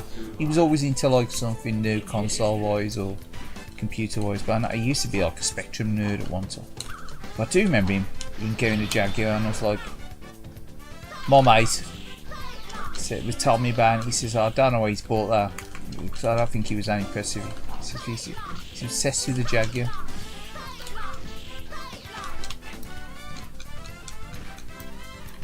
You should have just got a PlayStation. But he said the same about me buying a Saturn. You should just go. Don't know why you don't just get a PlayStation. I said you gotta get out when on PlayStation.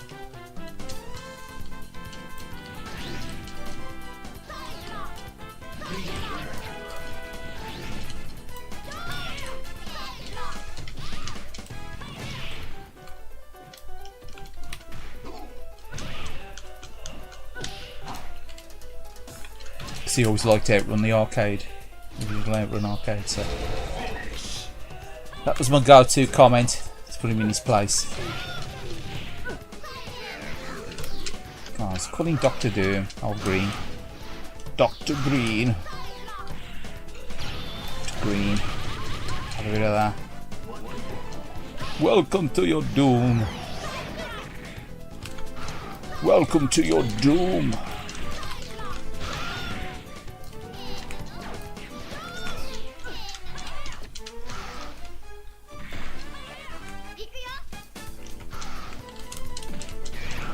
Taste the lasers. Yeah, I've heard of that. Shocking. Wonderful. Taste the lasers of doom. Is that you, Edwards?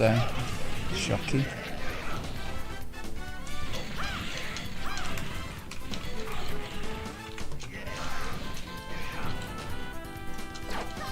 Yeah, it looked like Sinead O'Connor, yeah. Oh, nothing compares. Nothing compares, does it? Yeah, I think that's the one, yeah. Like Skinhead O'Connor. Nothing compares to Sinead. Can we get whopped here, look? We're running out of time as well. Yeah, get the squeeze on Sakura. Whoosh. Still got to take these lot out, look. Taking them out, is he? Out of time. Time over. You lose. I just can't believe it. You lose. Now that's a rather impressive beard, I find. It's a very Brian Blessed take, that beard. My name's Brian Blessed, and I love growing my huge beard. Anyway, It's enough silliness. We'll get rid of that.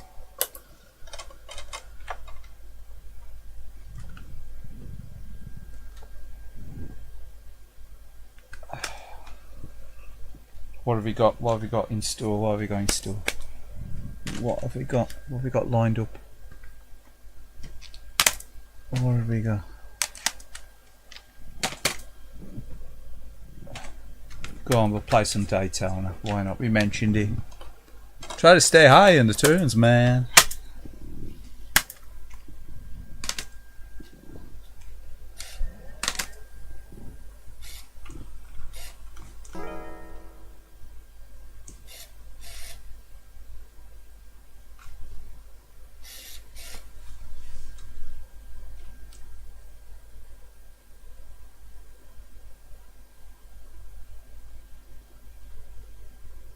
With a weird intro in it, but ladies and gentlemen, start your engines. We say before the time. Well,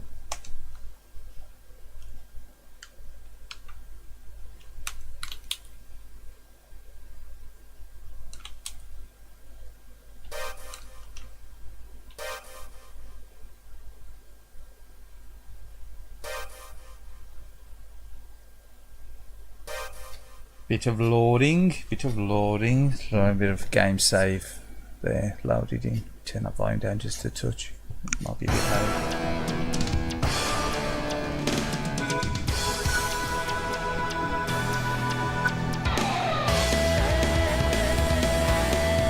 Hits today. Oh my god, let's make it loud. What are we doing?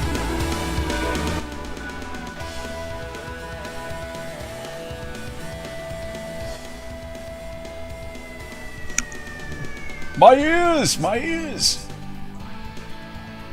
Sorry about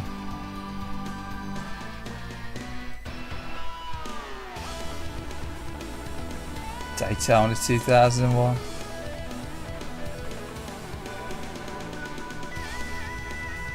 Yeah, this is alright as long as you have a mess around with the settings. It ain't too bad. You got to get the feel for it. It's really twitching. The analog stick, the Dreamcast, much like the Saturn one. It's got a different feel to it, and it compared to like the potentiometer ones that it was in like the PlayStation. It's definitely got a different feel to it. It's very light, sort of twitchy almost.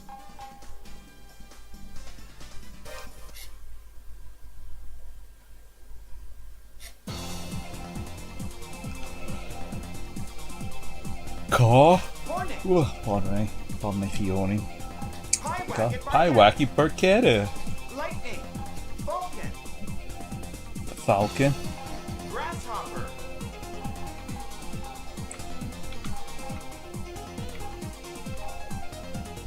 So the colours I usually choose custom colour 1 as well, so it makes it look like a Hornet.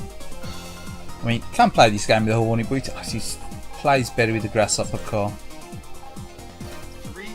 Laps. Weird that they never get the standard fixation, do they, on this car? I'm sure you're supposed to have 40 cars on here, it is. Grasshopper.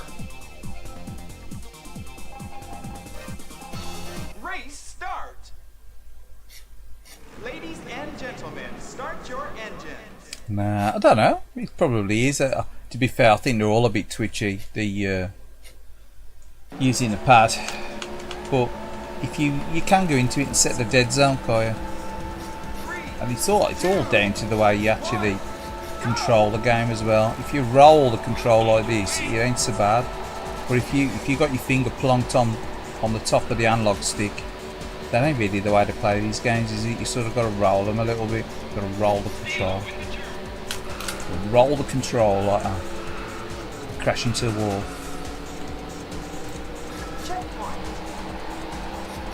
Roll the control. Trademark Kaylied gamer. Roll the control.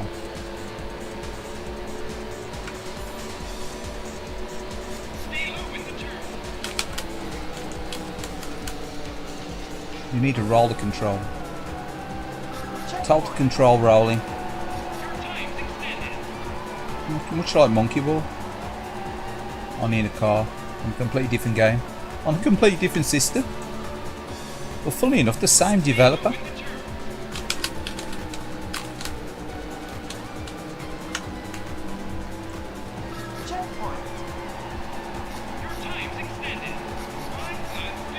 It's a Sega AV one. Do like Super Monkey Ball.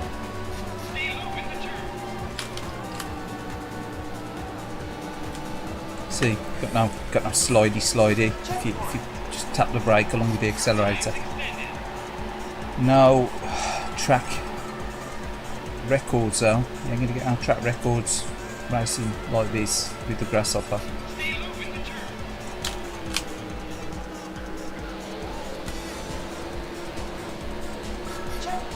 Fastest lap at 18 something or 18.7. You know, you can get down to something like 15 and a bit higher if you're good at this game.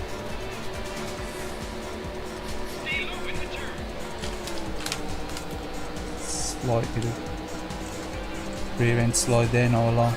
Super glued down.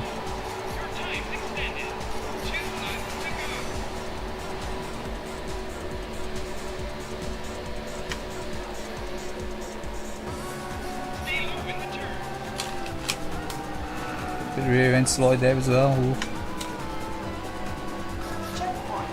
So you need that really to, without the braking, you need to just sort of drift around that corner there to get the good times in. Let the good times roll the control. Roll control. Too early into the corner. You, Tarja.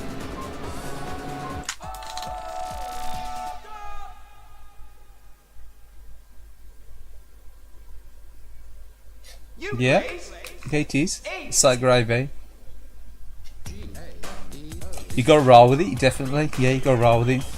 It's like a nice bowl of soup you usually get a roll with it there. You gotta roll with it, man. You guys, you need to roll with it.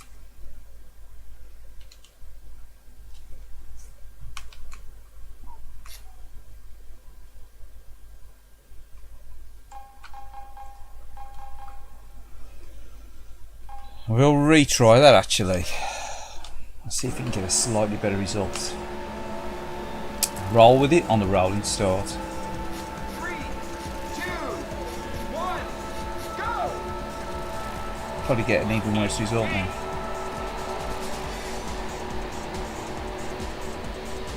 You have to sort of like roll the control.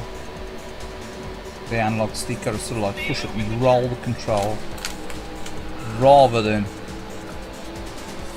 wrestle it and, you know.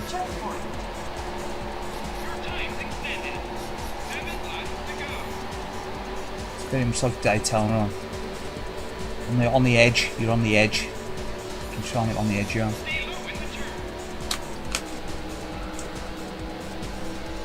Daytona, analog's edge.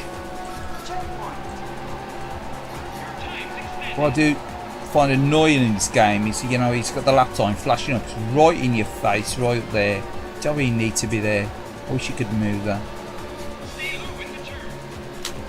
I don't know if you can actually turn that off.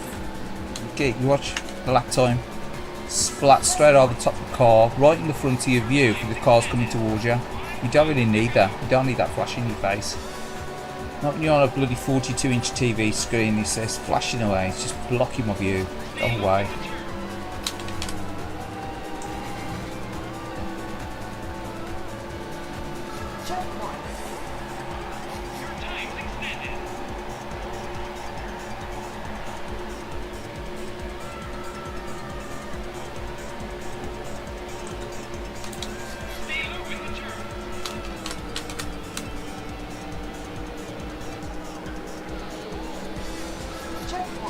Lap times are slow on this now.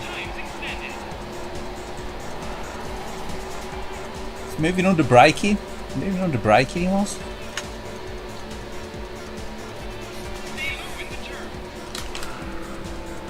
So there's a bit of drift there. If you time it just right, you can get a bit of drift.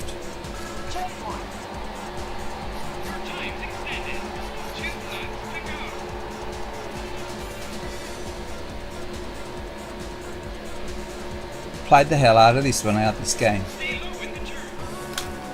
I know the handling ain't quite up there with the original Daytona, but I thought this is fantastic on the Dreamcast.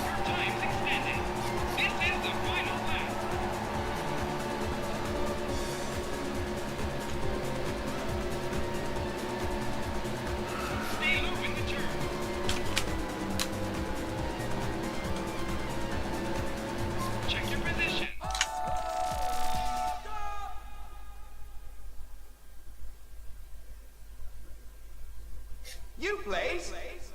Fifth. Yeah, well, obviously, I think what it is, it's the way you play the game as well. It's open to how you play the game. I think if you mess with the settings and set like a fairly reasonable sized dead zone, and I don't tell anyone how to play the game, but if you play the controller like a standard analog stick, when you've got the left, right, you know, trying to steer it like that, it's too sensitive. You ain't gonna do that with this game.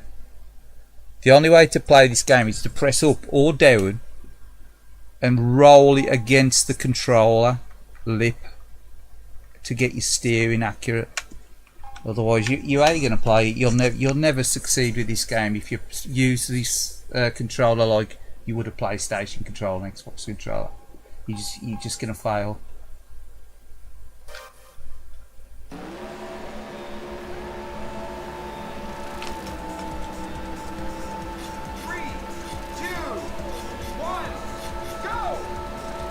Like the car, patience, grasshopper, patience. You need practice, grasshopper. I don't know. I could get like better times in this at one time. Right, I think the Ornate feels a lot more twitchy. But I think this game is more than playable with the grasshopper car. You choose a grasshopper car, not the Ornate. It's like the Ornate's great with the wheel. This plays like crap with the wheel, the grasshopper car. But the grasshopper car plays a lot better with the controller.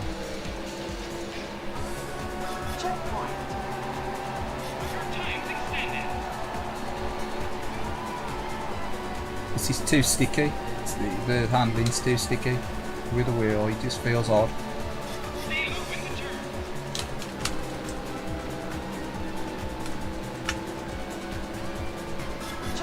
But that time extension thing there, obviously that they're using the same layer, isn't they? Rather than projecting it over maybe where your speed, I mean, it could be slightly smaller and just a little bit higher above the car, so it ain't impeding your view of the other cars. But as for you know, like draw distance, graphic detail, textures, you know, some people don't like the original, they don't like this version of the music either, do they? I do like the Saturn version of the music.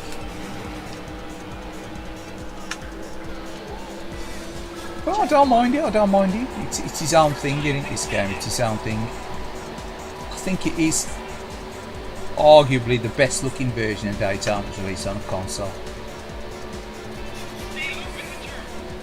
You know, even the textures and that look better than the 360 and the PS3 HD ones. Obviously the resolution ain't as good.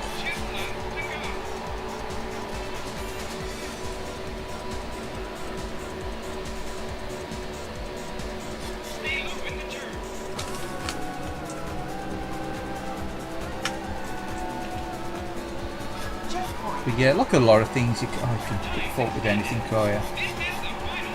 You can pick fault with any game really these days, especially.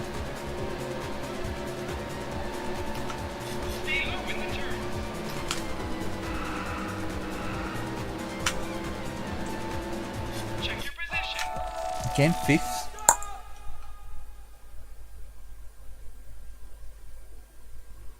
You place. Fifth. Yeah, I think Scud Race would have been okay on the Dreamcast. I think it would have pushed it a bit, wouldn't it? I think it would have pushed the limits of the Dreamcast. I don't think the night courses would have probably worked on the Dreamcast. I mean, even the extra tracks on Outrun 2 on the original Xbox. They ain't perfect, am they? On, you know, on that version of it. I think it probably would have been a bit of a push too far, wouldn't it? Really, maybe. Would have been interesting to see that. It'd be nice to see. Obviously scaled back.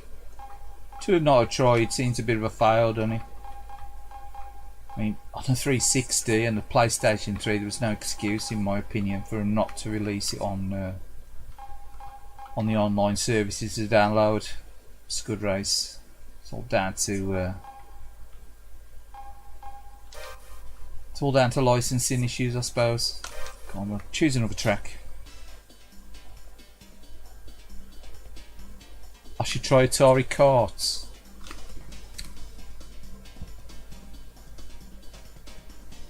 What the hell's Atari Karts?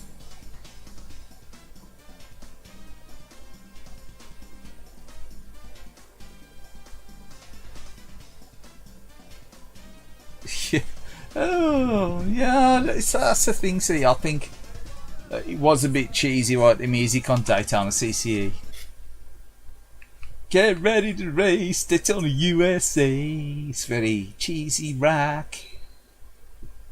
Slap your stick in overdrive. Race on.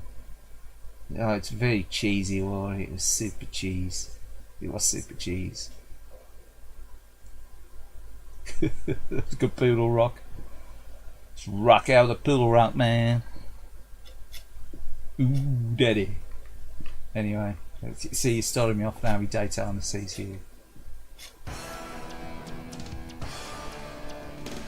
Party on, dudes. One of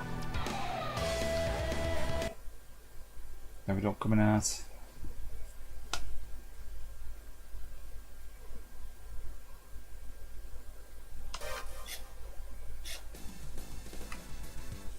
Go on, we'll try another race, we'll try another track. Let's try a bit of Fry Sky High. No, go on, we'll play all the courses, you might as well. We'll have one go on each course. Country car. It's dirty on this, isn't it? Lap. Fixation 8 laps. There's no way. No. Wrong track. Course. We want Dinosaur Canyon, entry car. 30. 8 laps, you want 4 laps, don't we? Fixation, 4 laps. Got the Hornet. Should we play with the Hornet? Go on, we'll play with the Hornet for a laugh.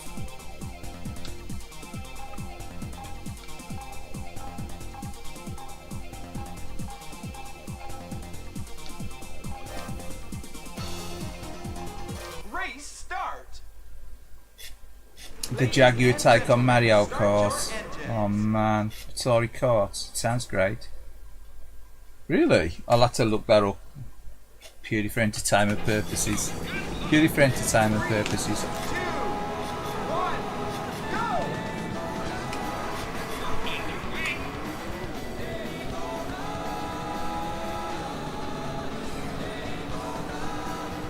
If you notice, I've never changed the car view. Look, here's the car views. Crash while doing it.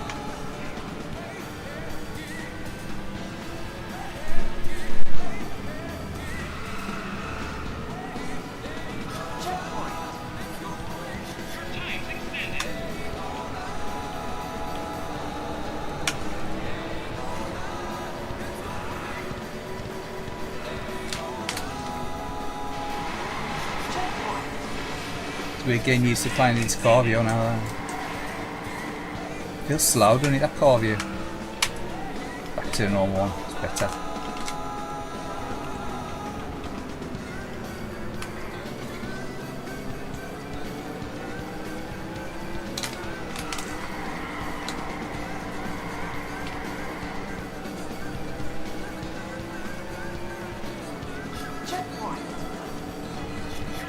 Yeah, I prefer the third track's music. I'll Fry Sky High.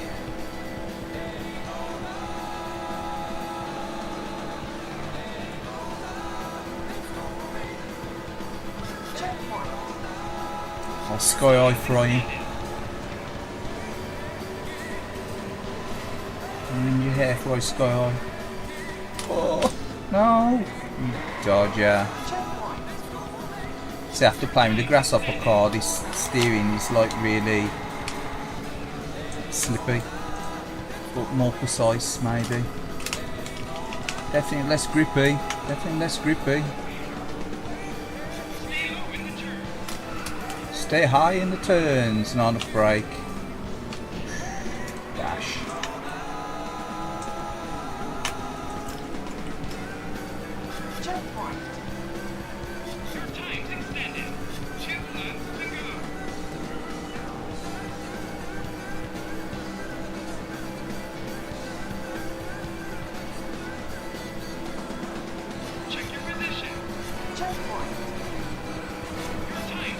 Concentration, Zoe.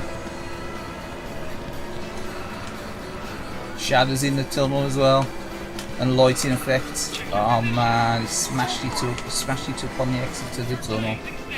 Ruined it. He's ruined it. Ruined it. Straight in the bargain pages, that one.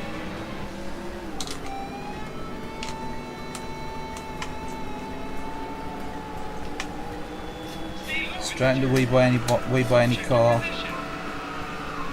That's the last thing you want round here. Last thing you want to feel Scarfield around your house. When you got your car. Oh, man.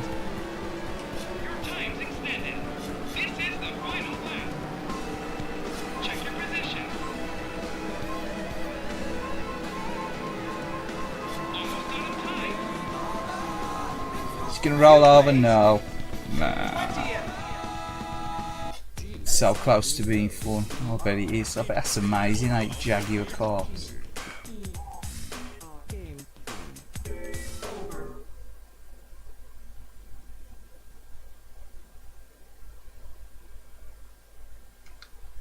We'll try that with the grasshopper car now. Or should we try? We try it again with the Hornet car. Let's sort of gain a feel for the handling.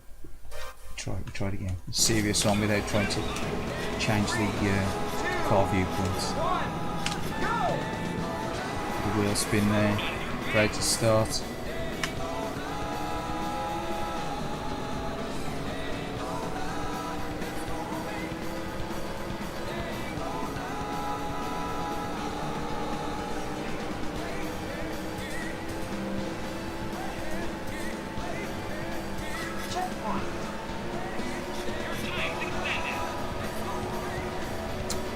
Again, light effects through the tunnel, you know. Something to impress Edge magazine.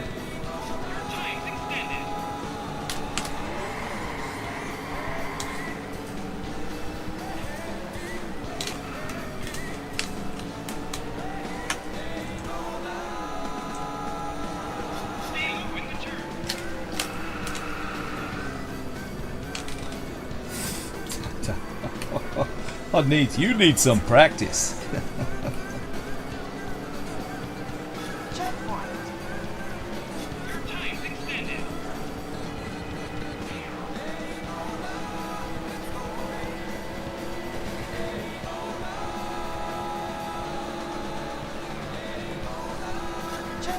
So yeah, I'd recommend anyone change the settings to suit the car. Obviously I've got this set up to suit the grasshopper car. Because you can't change the handling to suit each car. As far as I'm aware, you've only got an handling set up on the steering. I've got the handling set up to suit the grasshopper, not to suit the Hornet car.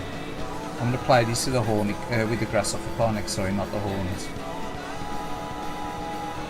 It's my excuse and I'm sticking with it. The Hornet is too slidey. You've got to get used to it.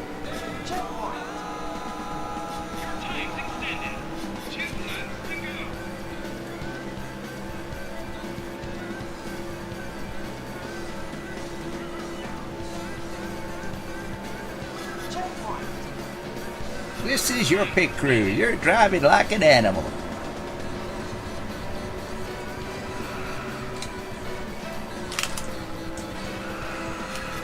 It also helps if you decelerate now and again.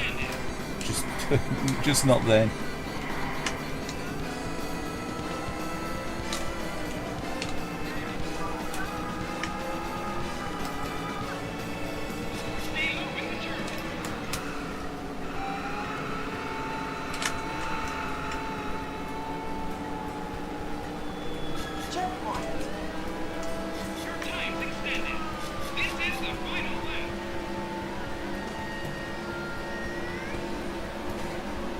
Ready for the final lap.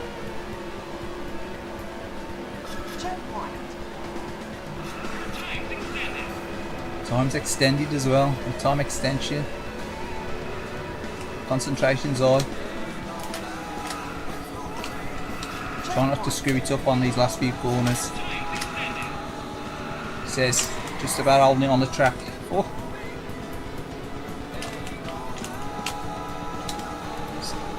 Just minds drifting now, thinking what I'm missing out of with Jaguar carts. See, I knew I was missing out, not getting a Jaguar back in the day. Oh, so close to being fun. Almost like this with the handling, it's almost close to being fun. You place. Yeah, you really need to mess around with the settings on this to get the best out of it. I do prefer, like I say, to use the grasshopper car in this game. I just think it's better. It handles better. It's more grippy. It ain't quite the same as the arcade, but it makes the game a lot more playable.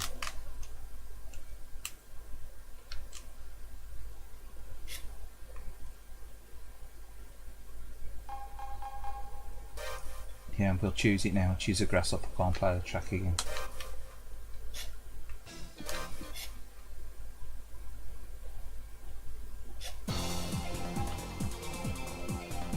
Grease Dinosaur Canyon.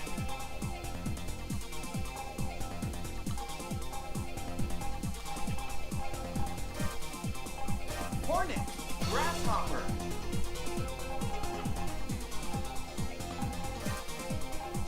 Race start. Yeah, definitely. Ladies Grab a and drink as gentlemen, well. start your engine. Harsh.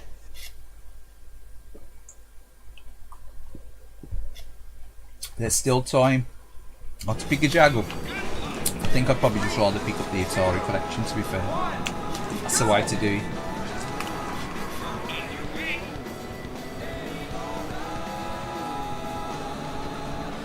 So did you get it for the Xbox One, did you?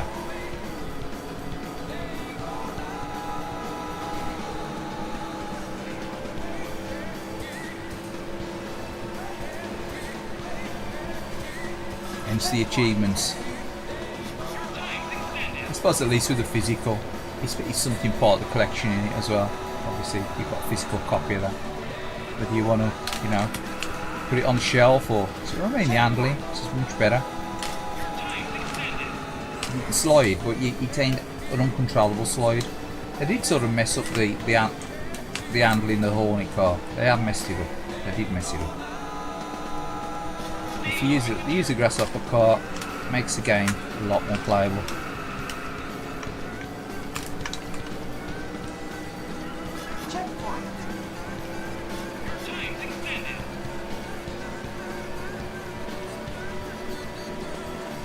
To be fair, I think this car looks more like the original Daytona Hornet car than the actual Hornet car does. That Hornet car looks weird, doesn't it, than the Hornet car is.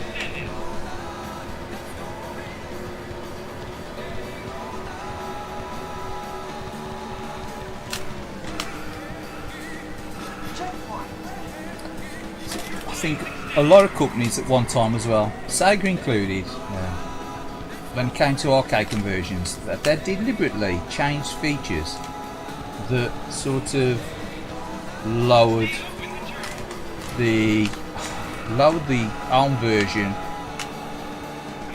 put it into sort of like a level that was below the arcade when you didn't really need to be. I think, you know, that they sort of always did something that you sort of put the arcade version to slightly higher tier, you know what I mean? Like, say for instance this with the Hornet car, obviously, you know, you get a better experience at playing this with a grasshopper car than the Hornet car, and yet if you're really into like Daytona Arcade, you know, the Hornet car there. So there's always something in, I think there's always something, there was always something. Pretty much like every coin-op conversion since whenever, there was always something a little bit there, a little bit niggly, that was quite arcade perfect, so that you can sort of say, well, if you want the perfect experience, you need to go and play in the arcade. I think there's always something there, Arda.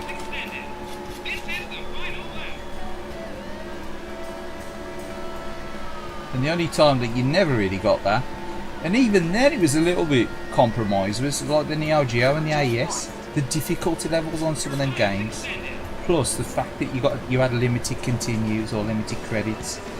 I mean, you've paid like 200 quid for a Neo Geo cartridge, right? Okay, granted you have unlimited credits. You will blast through the game and you'll probably finish it in a day easy, you know. Unlimited credits, you could probably finish any game on the Neo Geo within an hour or two. You know, regardless of the difficulty level of the final bosses and whatever. But there should have been something in place where you could actually, you know, select infinite continues, infinite credits if you wanted to. It's supposed to be giving you that arcade experience, so where's your infinite credits? You should be able to have infinite credits on the Neo Geo. I know it sort of kills the gameplay, but that was only my biggest bugbear with the Neo Geo. You never had an option with every game to select an infinite credits. You know, you're relying on you having to mod your console, stick a Unibios in it or something to actually get that feature.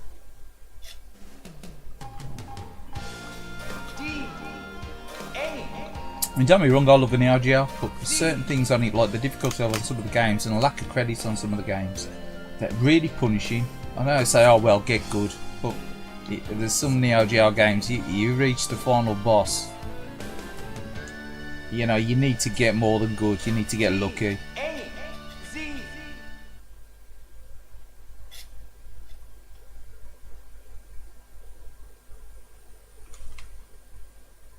Gull Payne, how you doing? How you doing, Gull? Ignore me. Just going off on a rant. As per usual. How you doing? Is the path to enlightenment cleared? Has the path to enlightenment been brushed off?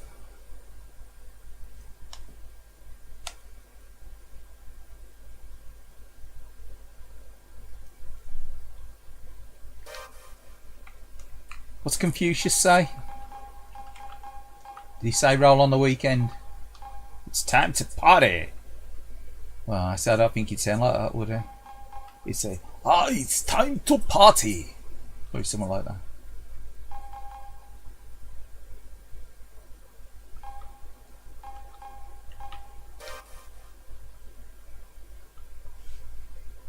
Yeah. Gull's been and gone, probably he's disappeared. The path to enlightenment. Path to enlightenment.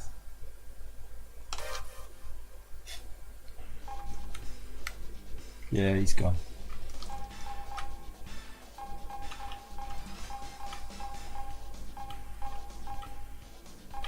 Single race, go on, but go for the final course, final track.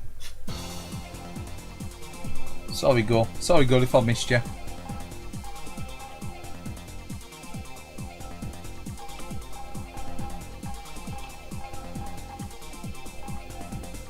Course. Right, what we're going, 37 speed around V1. Seaside Street Galaxy. Lap 2, fixation 2, fixation.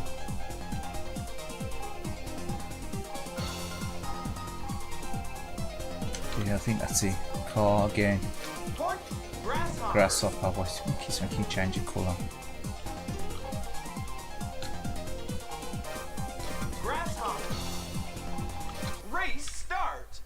Yeah, I think Gull's vanished. Yeah, path to enlightenment. How you doing anyway, Gull, if you're still with us? How's everyone doing? Welcome all, welcome one and all. Well, one and all lurkers.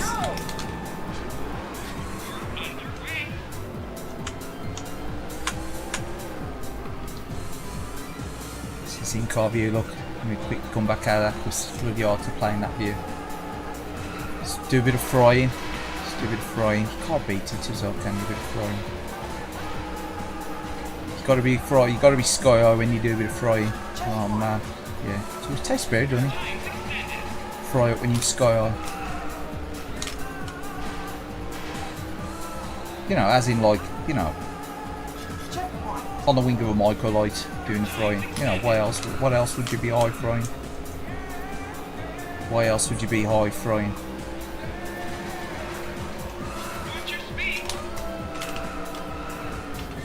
It's like Noel Gallagher's band, isn't it?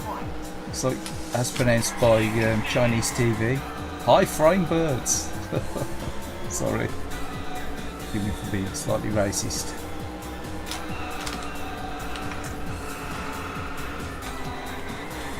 Checkpoint. Your time's extended.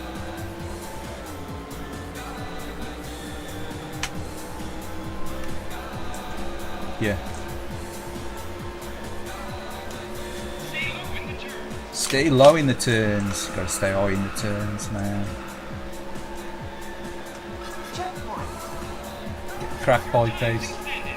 Stay low in the turn.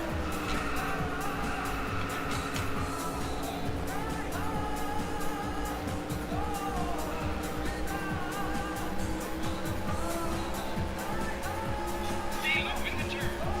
Watch your speed. So it just handles much more like, you know, playable, like kind of playable, more playable. Your time's extended. It's much more fun with the grasshopper.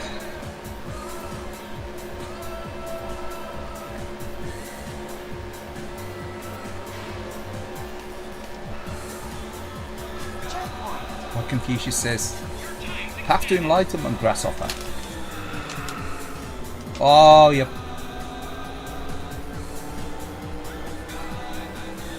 Checkpoint. On the Saturn version, you make Jeffrey spin on his head, can't you? Spin on it. I don't think you can on this version, can you?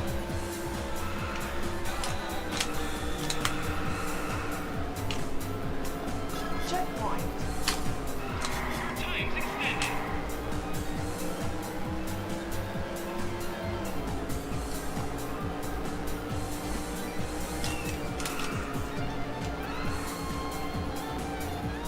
Checkpoint.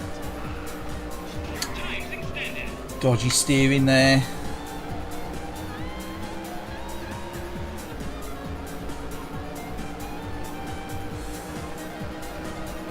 Probably coming first place here for that In the turn. shower of an effort to steering.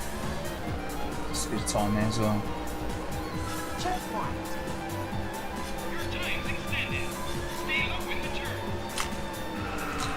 Oh no, it's all falling apart now. I see.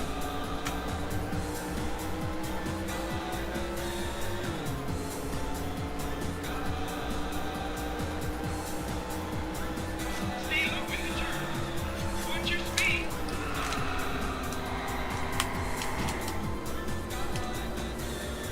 Probably gonna get robbed at the end here, look. Gonna rob the position off me, is he? Gonna rob the position now. Welcome to Victory Lane, you made it. Man.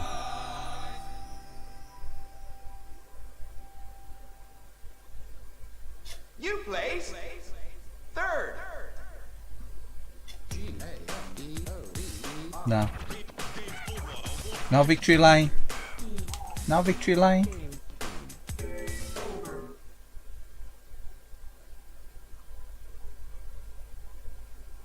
No Victory Lane. No Victory Lane.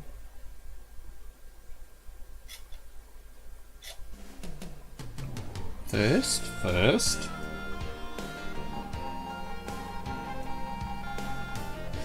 Oh.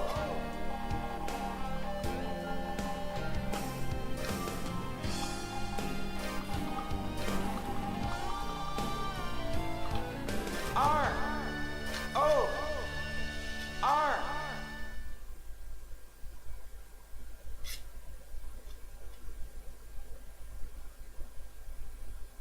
See, don't play the music, does it, like on the Saturn? Plays different tunes, doesn't he? Different things that you type in. Like how I would have been Outrun, wouldn't he?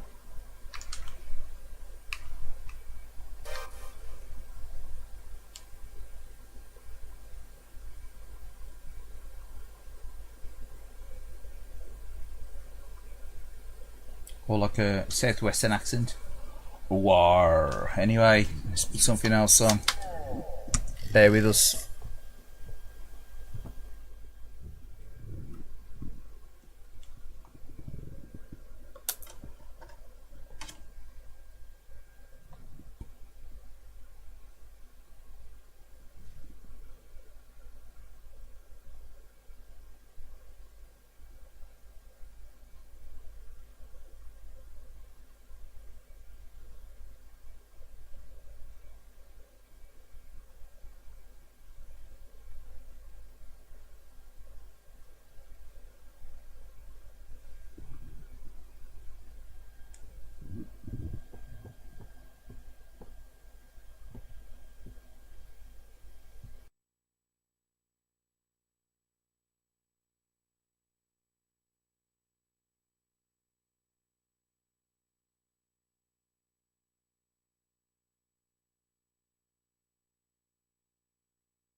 Just give a couple of minutes, I'll be back in a couple of minutes.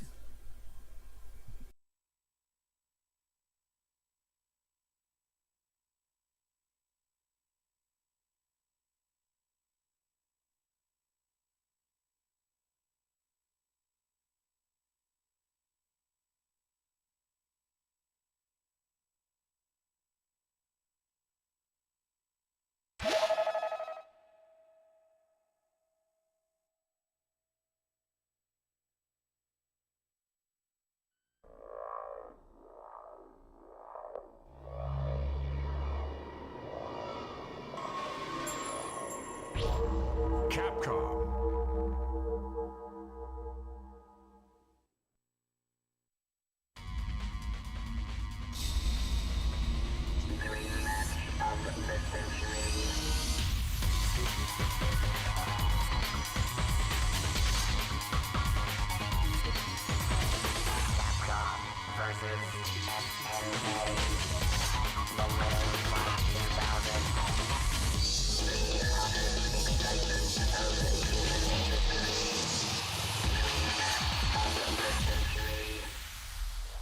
Capcom versus SNK.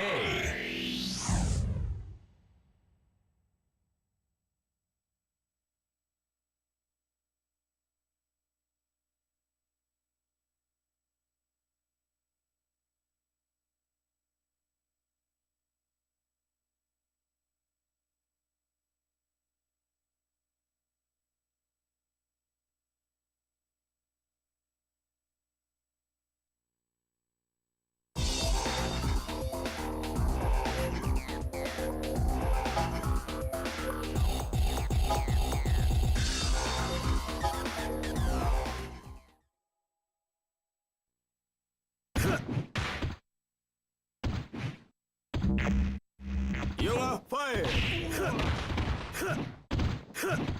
You are fired. You are fired. You are fired. You are fired. You are fired. You are fired.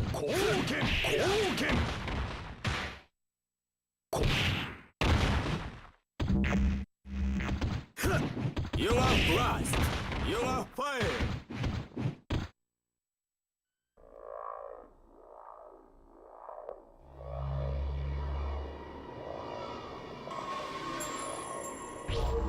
Capcom.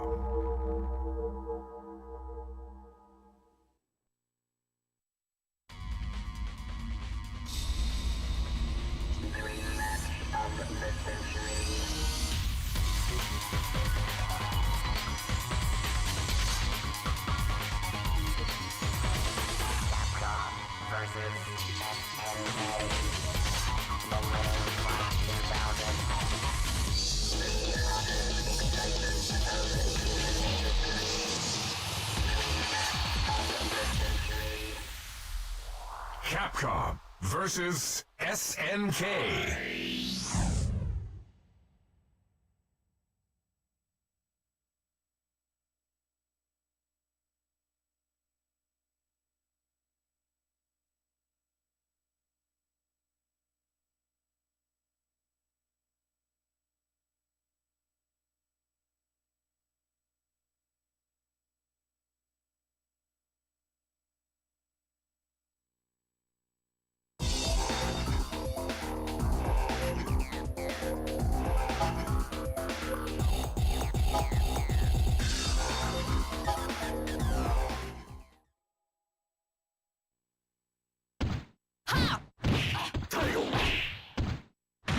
Title Crush!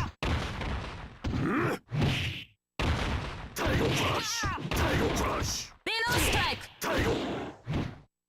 Below strike! Title! Tornado! Title Uppercut! Title Crush! Yeah! Yeah! Ikyo! Yeah!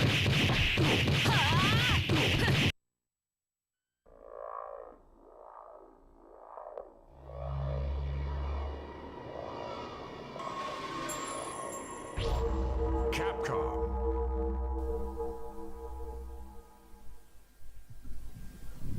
So yeah, we're going to play a bit of Capcom vs SNK Pro.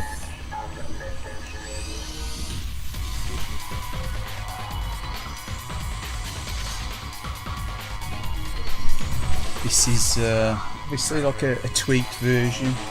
It's got unlocked characters and stuff on as well on this version. I do like Capcom vs SNK. It's probably possibly my favourite 2D beat 'em up on the Dreamcast. Possibly this and the second one. More so than the Marvel vs Capcom games. I do like the Capcom vs SNK. I think it's having the SNK, you know, characters in there as well. Then adds a hell of a lot to the game, really.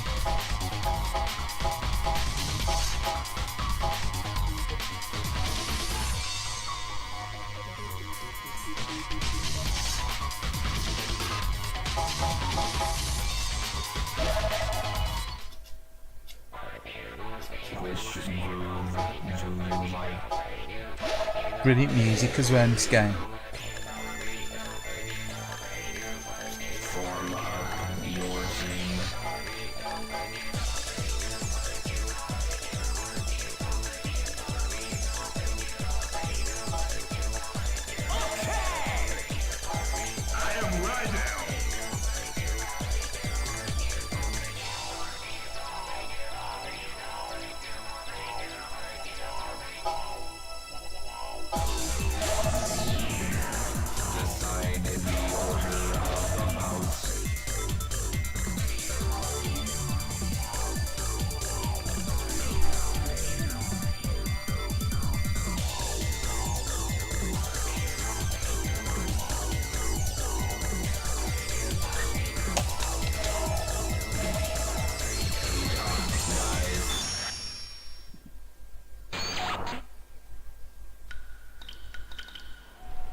SNK. How you doing? How bit SNK boy? Yeah, exactly. You must have smelt the SNK. 35 fell from.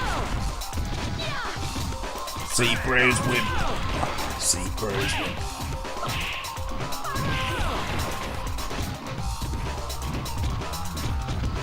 PlayStation D, mate. Is that like the... Oh, just like the version that got released on the PlayStation? Nah, I never did. Just like the PlayStation release of this. No, I never did. Didn't you get like... Was it missing frames and stuff? Missing frames of animations?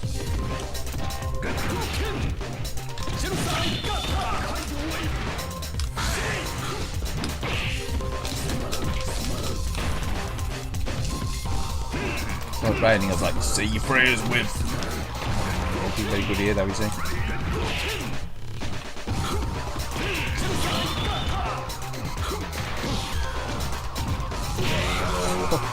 I don't know what I'm doing with this. But I do know what I'm doing, I'm losing.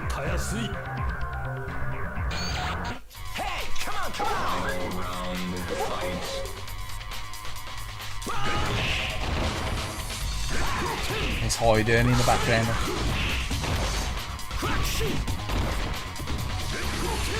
He's milk. He's on his milk.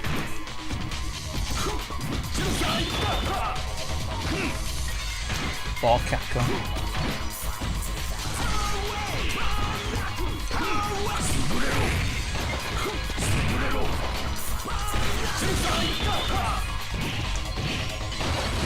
Rugal.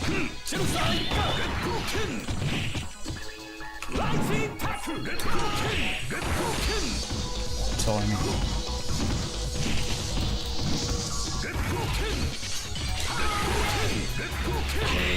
Spammed me with that. He spammed me, dude. It was a downgrade. All good. Just got him from the pub. Oh, cool. It's a downgrade, although impressive given the hardware. Yeah, to be fair, it was, I suppose. Oh, it's got a bit of an itch there. Yeah, I suppose it was pushing the hardware for the PlayStation a bit worried.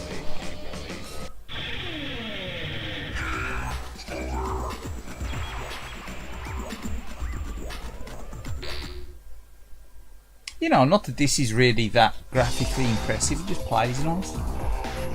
It's just, you know, it just plays nice, this does. See, it had no fancy 3D backgrounds or anything, has it?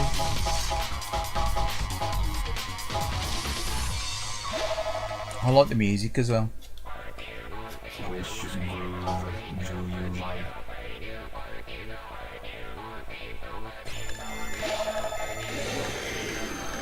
It's like the presentation, everything on this game, I think's great. Obviously it's only a 2D beat 'em up.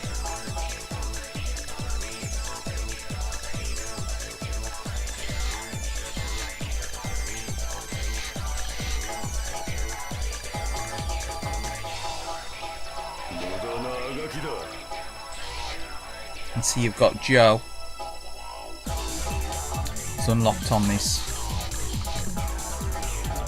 Sakura's unlocked as well, you know. No, sorry, not Sakura, sorry, Nakaruru, I'm rather about Sakura. Nakaruru Morrigan are unlocked on this, isn't they? That's when they're in the original Capcom vs. SNK. You know, standalone. You have to unlock them.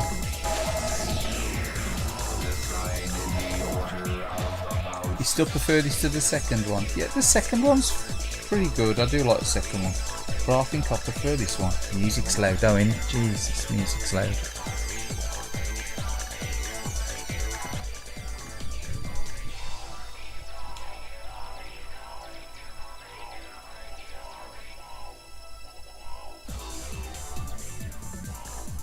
Yeah, it's a bit quiet. Just get a little bit in between.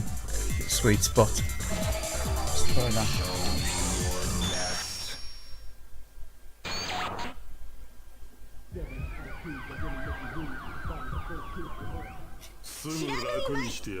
Round one, fight.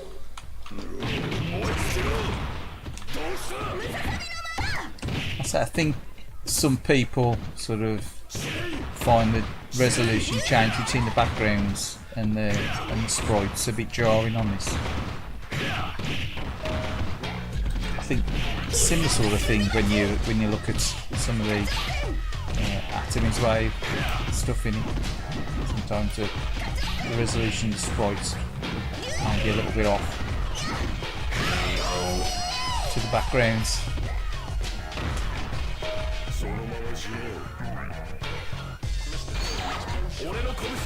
Still loud, isn't it? Let's pause that. Still loud.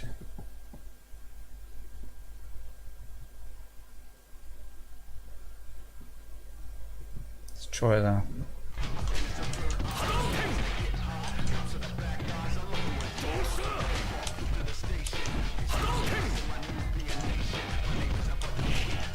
Yeah, that ain't quite so loud. I usually like playing this game loud, so I do like the music. But how you doing anyway, 8-bit? You bought any more Saturn games recently, or any other treasures to the collection?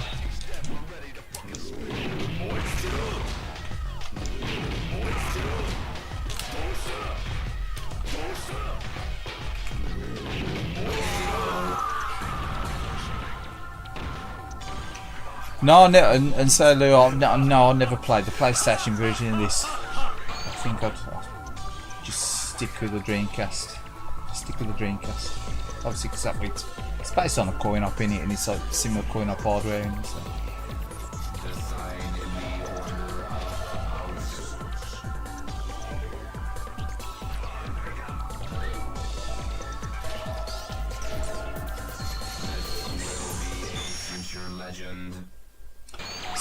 Some of the 3D backgrounds are a bit off, a bit ugly. Yeah, that can be a bit jarring, can't they? I think there's the one when it's inside like a temple.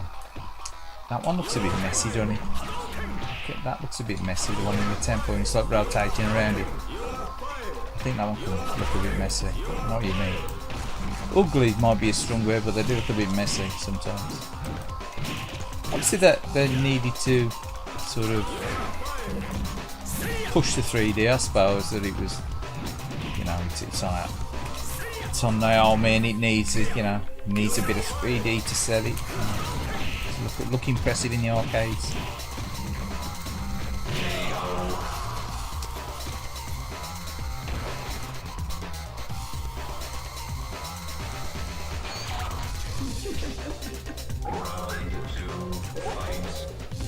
3D was the future, are it? You know, we all know that.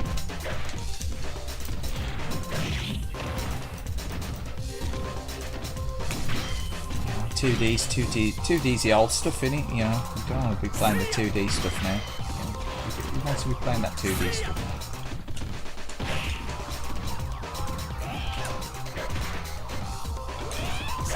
2D or not 2D? That is a question.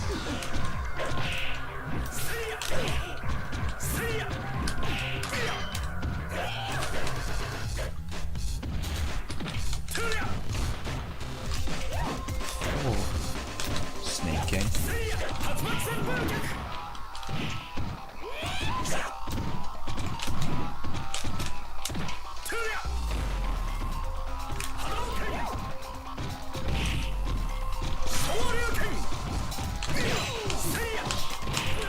Claw off. Got his package straight away, look. Picked it straight up. Mask's off now, look. Mask's off.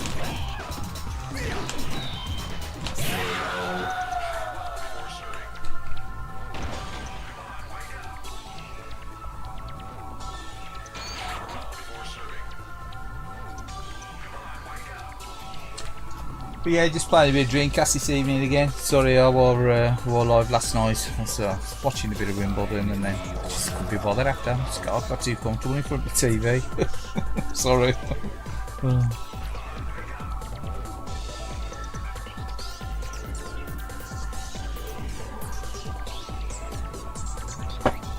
Sometimes I'm the same with other people's streams as well. I'll be like watching and I'll probably nod off asleep or something, you know.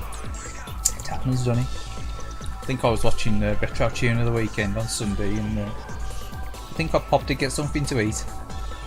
Come back, started watching it and I said the battery must have died. I fell asleep, woke up and I was like, oh, what time is it?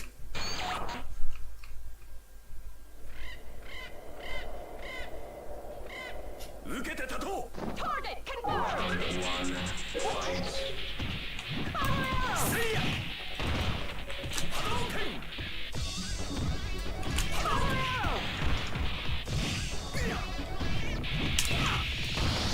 I think some of the music in this game is absolutely superb.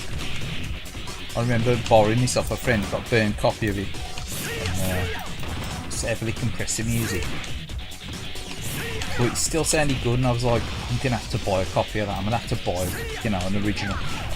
You know, I don't like using burned discs. Or, and so I was lent it by someone I used to work with.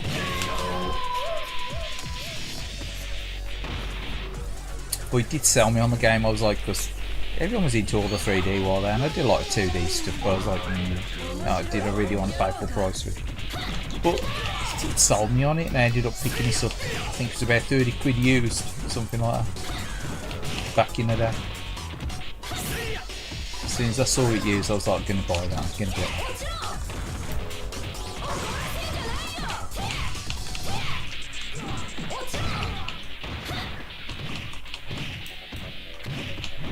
So I've always been pretty much, well, tried to be like more of a frugal gamer when it comes to buying games, get them on sale. Very rarely buying full price. I just feel a bit robbed when you bought a game full price. You know, there is games where I've gone out there and bought full price on release, stuff like Ninja Gaiden, the Dead or Alive games. Generally, I've bought them all full price.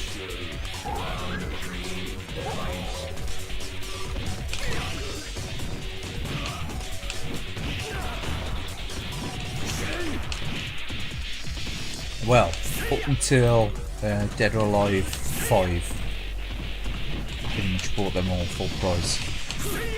Then after that, I wasn't too bothered. I think I picked up volleyball, so I couldn't class that as a Dead or Alive game, can you really? It's very much an offshoot, and pick that up fairly cheap.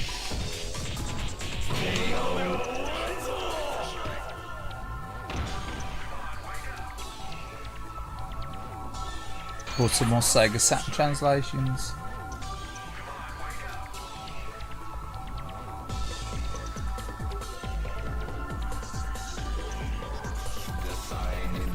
So did you get the translations then from like a site on eBay or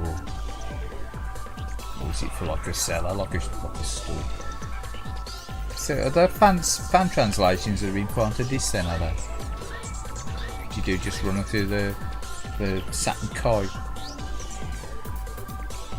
Because you ain't got ODE, have you? Maybe.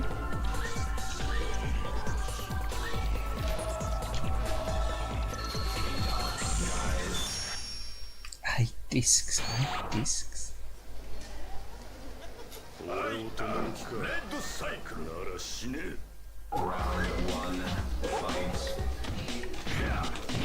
Oh, never on a game on 8 discs. I think I never even know that you could get a game on 8 discs. I think most I've got games on probably had on 4 discs. Is that Panzer Dragoon was on 4 discs? Or I mean, even some 360 games are squeezed over onto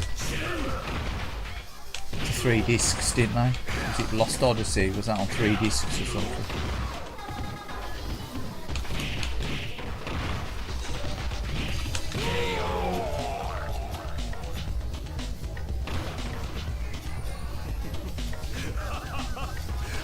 Love Yori's laugh.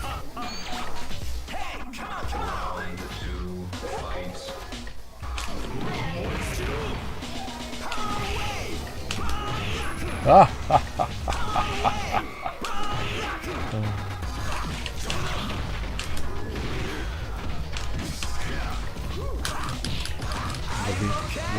The maniacal laughter.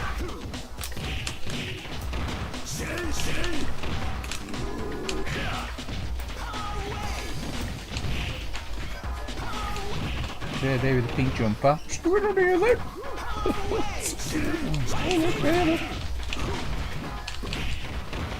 So we'll kick it off just outside of quick save, you know. Go on, let him have it.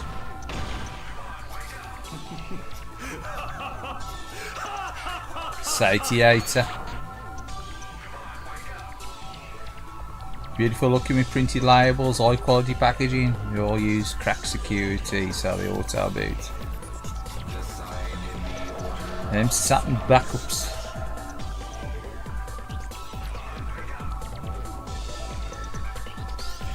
I think there is a site on eBay in there. So if you want to look at replacement cases, you can buy a replacement case, and they're throwing a CD along with it as well. See some guy in France. Yeah, well, I think you can get them for Neo Geo CD as well, and Dreamcast. You know, like the Neo Geo games are like Neo for All as well. There's some kind of emulator in it that they shoved on the disc, which allows you to play Neo Geo games straight off the CD.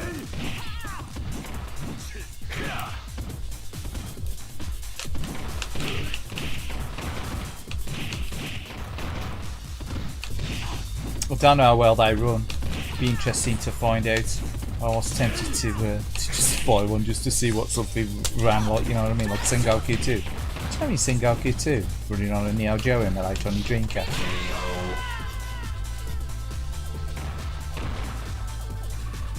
Oh yeah, the replacement cases. Yeah, it's just a replacement case. That's all you're buying in. He just throws in a free CD.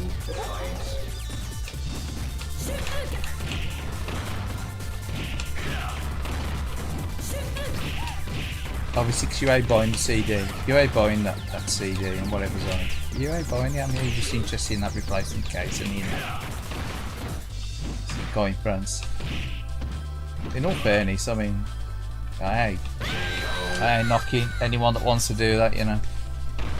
Price of retro games, especially Neo CD games. I mean, it's like Sengoku 2 that I put a video up on. That's the price of that now on CD. It's like 150 quid.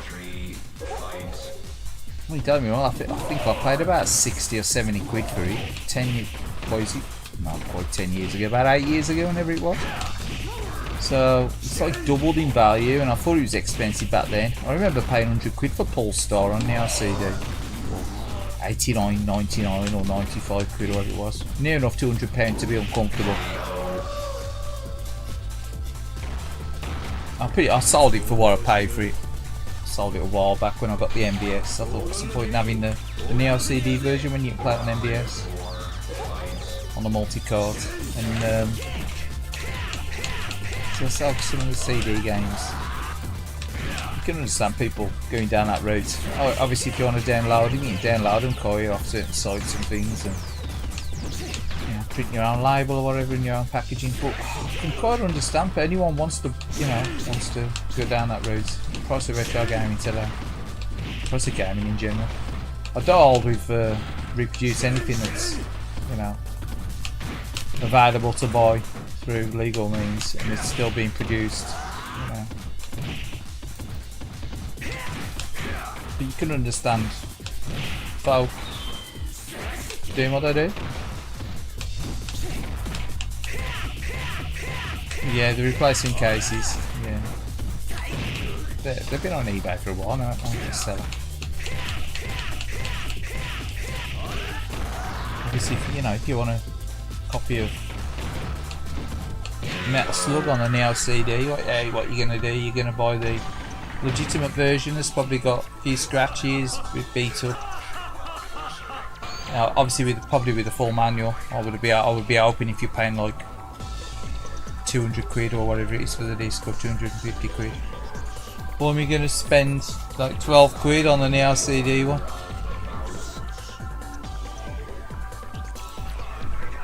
Or the Repro?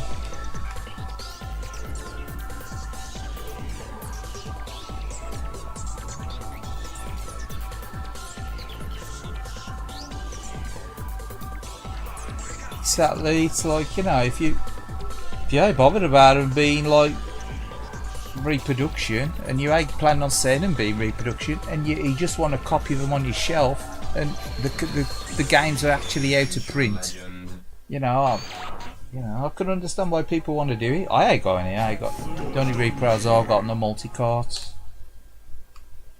But I had a dodgy. I've still got it. I did have a dodgy version of Skies of Arcadia. A guy at Mrs. Work did for me years ago.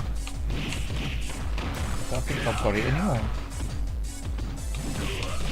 I've got the Japanese version of Skies of Arcadia and the original. Obviously it's Eternal Arcadia in Japanese. But yeah, I ain't going with like repros. Apart from the clown cards, obviously the multi cards.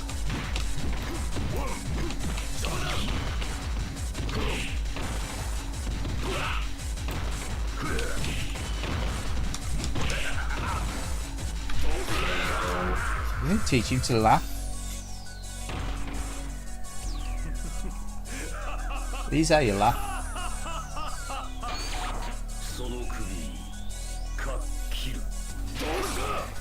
Yeah, that's the thing, see, it's like I haven't got a CD burner. I don't think, because my Toshiba got a DVD CD drive in it. I think it's a CD burner, it's a DVD burner. And because the Toshiba's like pretty much fooked. I really think I've got a CD burner now. I think I might have one in one of my towers. One of my old PC towers I've got in a garage. I think I've got a CD burner in one. Chain, powered on. That old Pentium tower I powered on in what? Probably about 8 years, I would have thought. Might be longer than that. Might be nearly 10. Oh dear. Vega, you naughty man. Get rid of that. Kills the streams, don't it though? Neo Zed, thumbs up. I got a roll. Cheers, brother. Man, I don't ever see you in the chat there, man.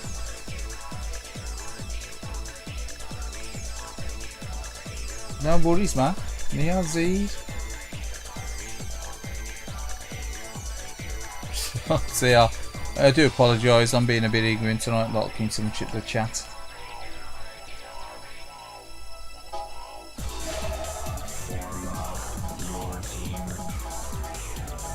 I really need like a bigger screen with the chat on. To be fair, following it on the phone, it's a bit tricky these days. I can read it. I can read it better at a distance than I do close up. Yeah, cheers Neo. Cheers, cheers Chris for dropping in, man. Sorry I missed your chat earlier. I do apologise, man.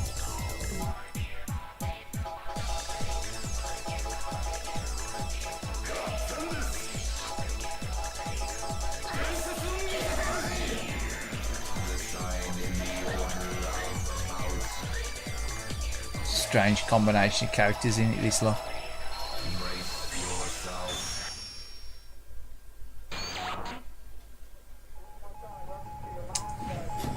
Well, either way, exactly. It's like I always say, it's like obviously the arcade stuff. If you want to play arcade stuff and emulation, a lot of it, unless you're gonna, you know, you're gonna get like some kind of arcade compilation, like a Capcom compilation or something. A lot of them games ain't available to play on there, and I have tried to buy as many like arcade compilations as I can to play like old coin-op games, you know, legitimately the legal way, even though they're probably just emulated just the same anyway.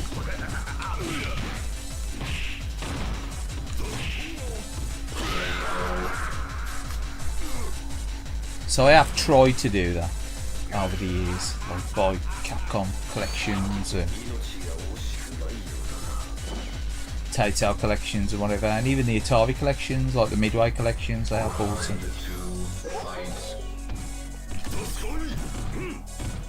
Even some Sega collections, you know, like the Cortex collection, the Gunstar era, so I've tried to buy the original ones. But stuff that you can't really get all of these in, I have emulated and played the emulation over the past few years.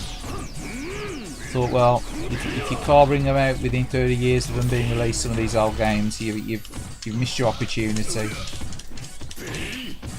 Some of these companies, you know. It's like Thunderblade, only got a recent release on the 3DS. Never really got like a proper home port with it. So I'll be happy to play games like that on emulation. And now I've got the 3DS version, I think, well, I feel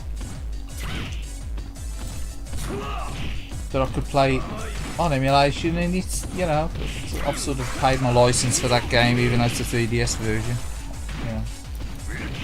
Tell like I have never paid for that game in any way, shape or form. They're ever going to release it in the ARM, they're never going to release it on some kind of Sega coin-ops compilation. If they are, I'll bite them, you know, in a heartbeat. But it's not going to happen, is it? Some stuff like arcade, Alien Syndrome, stuff like that. It's not going to happen, is it?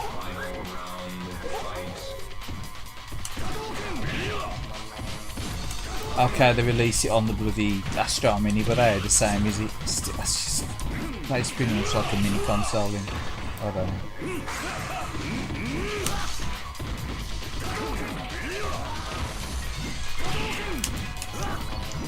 Instead of making you pay excessive amount of money for a mini console just to get access to a game, I don't know. So the legality in it all, isn't it, if you want to really be into it. It's what you're happy doing. It's what you're happy doing. To me, I've got no, you know.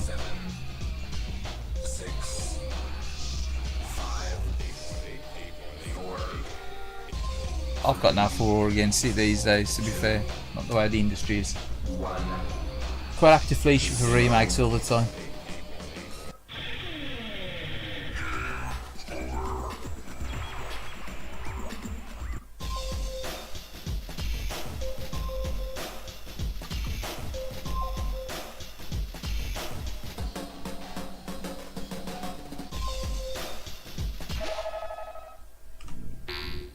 Come on, we'll play one more game. We'll play one more game. But what should it be? Oh, I was thinking Get Bass, but I don't know if I fancy Get Bass. I think we'll finish off on a 3D game, one that I always play. I always play this game, don't I? Always play this game. It's my favourite version of the game. I do like the Xbox version of this game. It's supposedly the ultimate version on the Xbox. Although I personally prefer the original, this original version.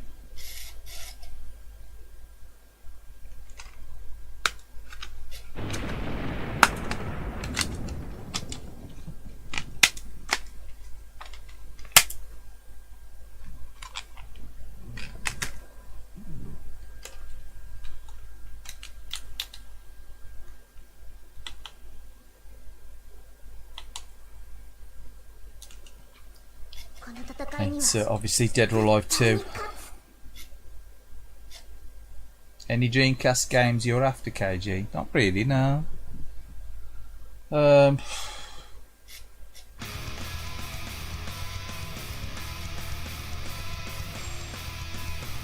Johns, I think I pretty much got all the ones I want. I've had games and I've sort of let them go in the past, like I've had Ikaruga, I've had Race and stuff.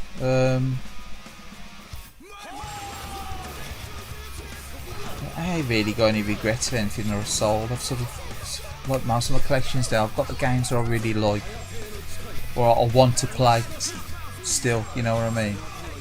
I've got more games than I need, and I'm looking at games on the shelf there thinking, am I ever going to really play them fully? Nah, I'm pretty much happy with all the games I've got now in the collection. I've got about 60 or 70 Dreamcast games, something like that. You looking for any, Johns? Are you looking for any Dreamcast games? Or any other games in particular, retro games? Like I say, I'd like Sengoku on MVS, or I'd like it for under 100 quid. I'd like Sengoku too. Yeah, I'd be asking her happy.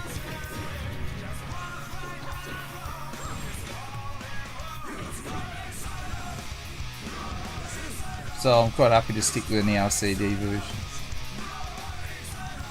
But as for Dreamcast games, I'm pretty much happy with all the Dreamcast games I've got. These are all the ones that I really want to play.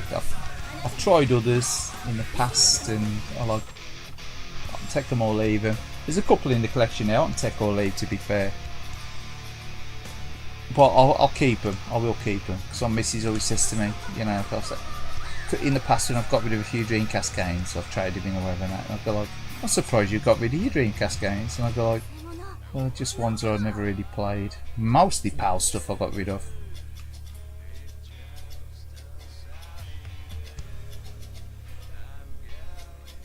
You've been priced out the hobby? Yeah, I think we all have. That's a problem. I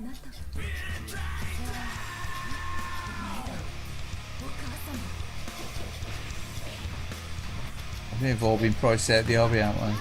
Of retro collecting, the majority of it anyway.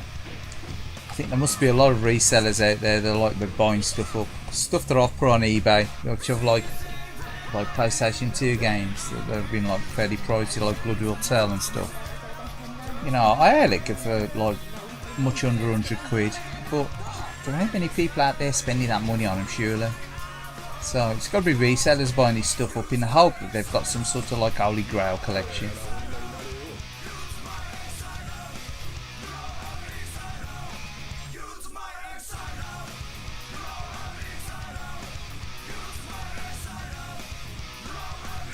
Which, you know, it's like a false economy, innit? And don't get me wrong, they're probably ain't going to lose much value, but you've got to sit on. Sometimes if you put an expensive game up on eBay, you've got to sit on it for 12 months, you know, before you probably even get anyone interested in it. You know, probably not 12 months, but probably like 3 months, 6 months. You'll be sitting on there before you get people interested sometimes.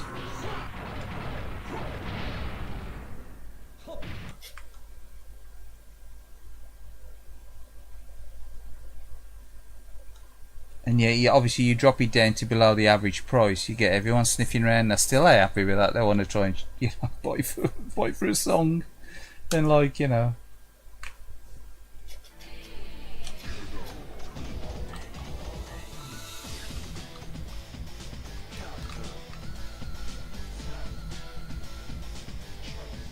Exactly. You got back what you wanted. You got back what you felt you needed in your collection. That's what I've done, really. And like I've added to things where I probably feel like I missed out with the odd game here and there. That I probably thought, you know, I like the look of that back then. I've tried it and I've either liked it or hated it, and I've either kept it or got rid of it. So yeah, I'm pretty much happy with what I've got at the moment left of what I've had over the years. I've sort of slimmed it down quite a bit over the last 5 years, 6 years. Still got way too many titles that I'll probably never finish. But as for Dreamcast, I can't really think of anything that I'd want on Dreamcast now. There's some nice shooters on Dreamcast, but I've never really crave for the Dreamcast versions of, like, say, Under Defeat or Border Down. I never owned them back in the day, so I never really got the buzz for playing them. You know, they do look okay. Well, I'd sort of moved on from Dreamcast by then. Dreamcast was deemed like, you know, finished by then, was it really, by the time Border Down came out.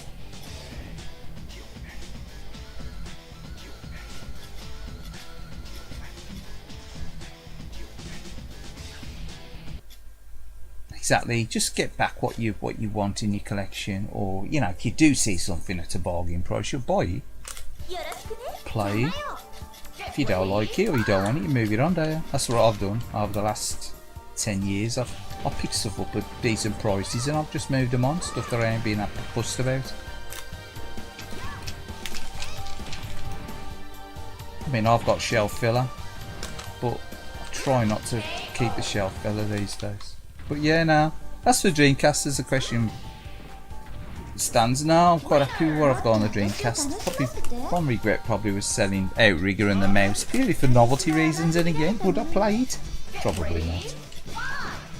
It's like spawning the Spawn game on the Dreamcast. I had that at one point. I got rid of that. I don't really play it. It's one of these. It's just they become just shelf ornaments, don't they?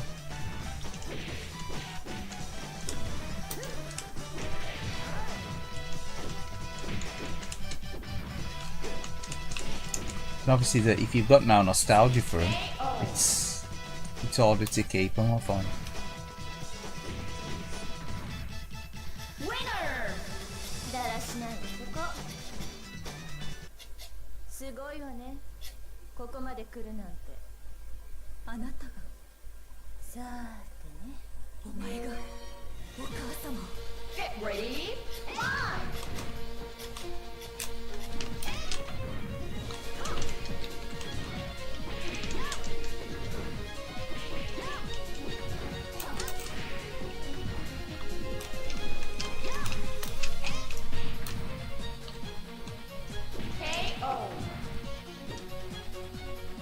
But yeah, that's the problem with modern day retro collecting. I think the days of getting a bargain are sort of past, aren't they? The days of going to a car boot for a lot of people and picking up, like, you know, decent games have passed a while, and now it's a case of having to hoover up the junk, and it's a lot of hard work passing on that junk to like the likes of CEX or trying to sell it on eBay, and a bit of the time to try and scrap together the cash to, like, probably buy one or two, you know, high profile retro games.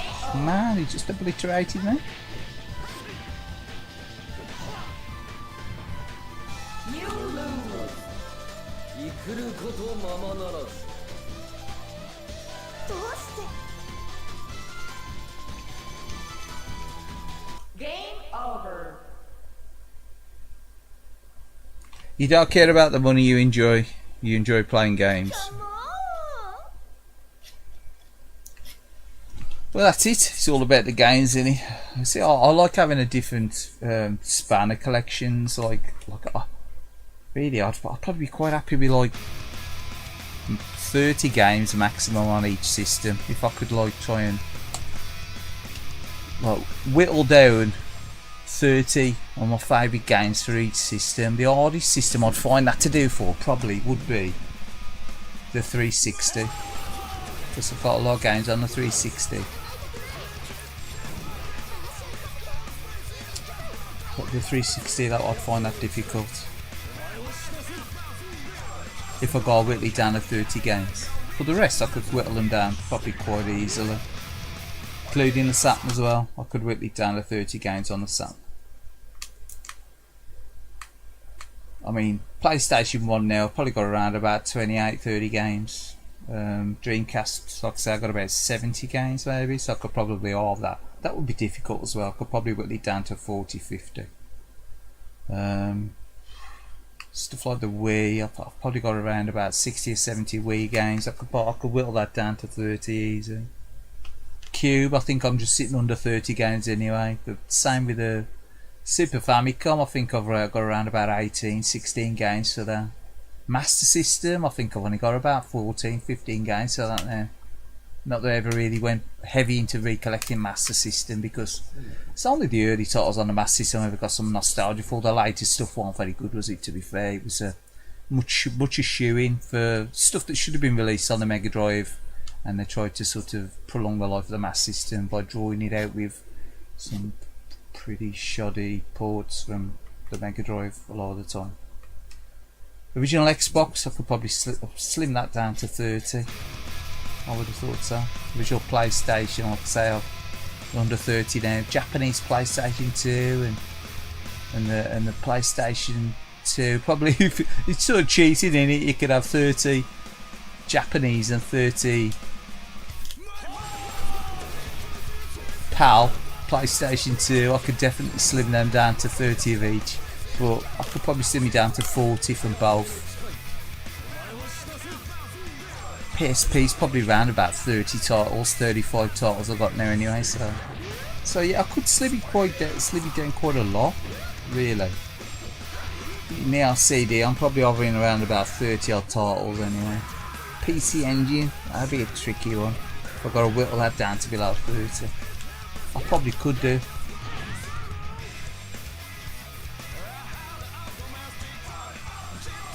But yeah, I could probably whittle them all down to around about 30 per system. I'd be quite happy with them and probably play them games more. But not that I want to at the moment, so I'm quite happy to have collections that are double that size on some systems, to be fair. But I think the more games you got, the less you play. I found that out. The less games I've had, the more I've played. If you have a big collection, it's still sort of is overwhelming for a lot of people, self included. I find it overwhelming sometimes. You just look at the wall of games and think, what am I playing today? And then you go, I'm going to bother, and you watch TV.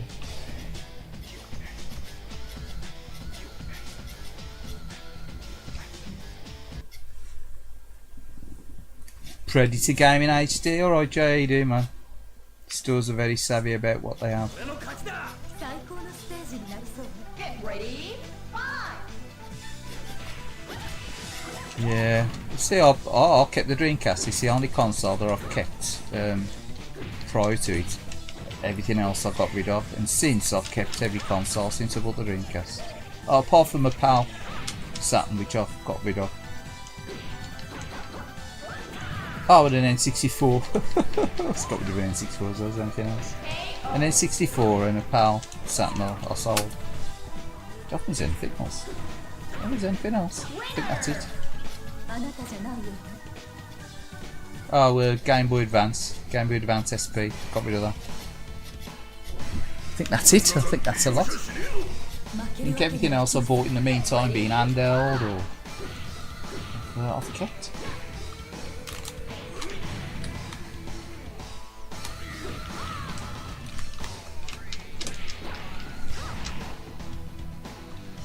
Purely because a lot of PAL systems and stuff, they won't really work anything, was they? You couldn't sell them, you couldn't give them away at one time. You know, I picked up the PAL Saturn for, I think it was 20 quid at a game station. And the N64 was the same, I think I paid about 20 quid for it. He went straight through the wall there, lucky Dave and break.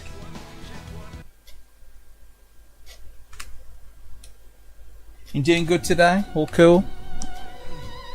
Glad you're doing good, man. So, keep on keeping on. Keep taking our notice. But now, when it comes to games collections, to me, I think the bigger game collection you got, the less you play. And I couldn't have everything on digital on each system as well, because I'd never. If you don't plug the console in, you don't see the games you got to play, would you? And to me, I have to look at a game box or someone on the shelf over to get sort of infused to play something. You know, if it's all there sitting on your hard drive, it would never get used to me.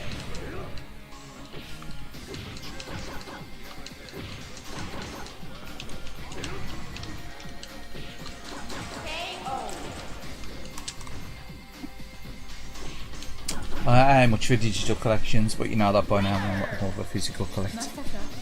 私に勝つ気でいらしたの？ But in all fairness, I'm more of a physical gamer than a collector, in all fairness. 失敗だったと聞いたわ。お前何を知っている？イプシロンとは何のことだ？コントロールは解けてるよう。行くわよ。 Get ready. Fight!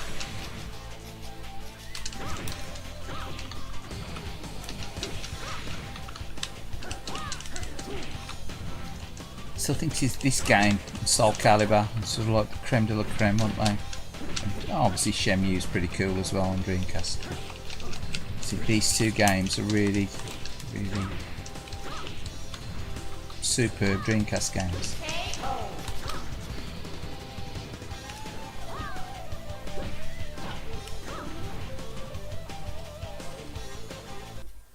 Exactly, I think when in on the digital, it's sort of like they're out of mind, aren't they?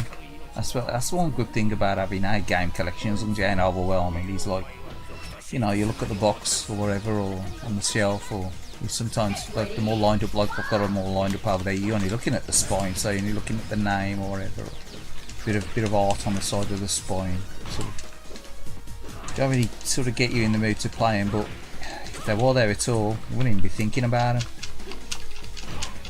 I mean, sometimes I bought a pile of games and I ain't touched them for months on end after I bought them in the past, like, you know, newer gen stuff. I've just piled them up. They've been piled up in the games room here. And I completely forgot I bought them, you know what I mean? Just bought them in a big bundle, say in the past I've gone to game and probably spent about 60 quid, bought a load of 4 for 20s or whatever. Never even go back to them in months.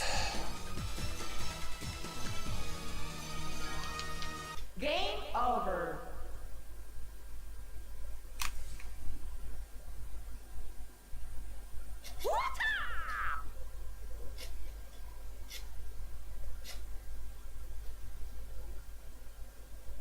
To be struggling to downsize your PS2 collection.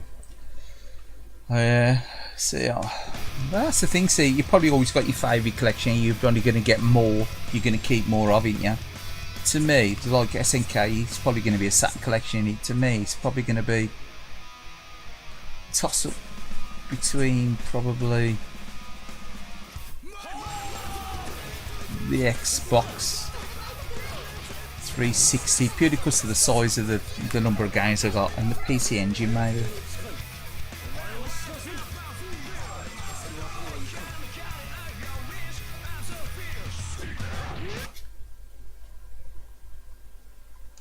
But again, if you wouldn't slim your collection down to 30 games, I think you could slim it down to 50 games, and you'd still have more than enough games on each system. Your favourite 50 games. Full set collections, I just think, are complete madness. But that's me. If someone wants to do it, I ain't knocking it. Go ahead, do it, honestly, you know. But I just think that it's beggars belief why you'd want a full set of any console library, you know, any really. Not, you know, okay, you get the thrill of going for the buzz for searching for these titles, but do you really want to fill your shelves up with them?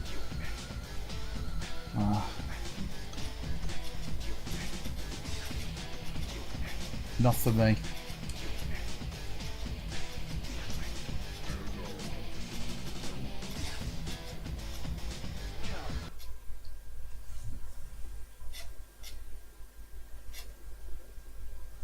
You don't have a lot of GameCube games, or you do? Sorry. I used to have a lot of GameCube games. I used to have, well, I say a lot. I used to have about 50 or 60 GameCube games. I've got about 30 now. Is there that many? Let's pause it. Hold on. 2, 4, 6, 8, 10, 12, 18, 20, 22, 24, 26, 28. So it was about 30, I think it's 30.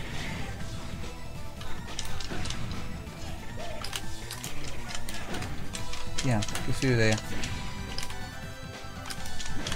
Oh, they took him through the wall. Wanted to get him through the wall. Again, GameCube games, sort of slim them down. Stuff that I've got doubles of, stuff like Skies of Arcadia, which I've got on the Dreamcast.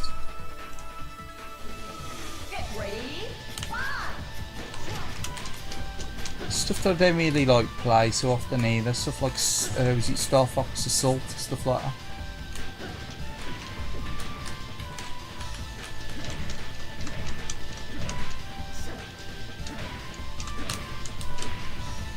I wanted to get him out the window. It's not going to happen, is he?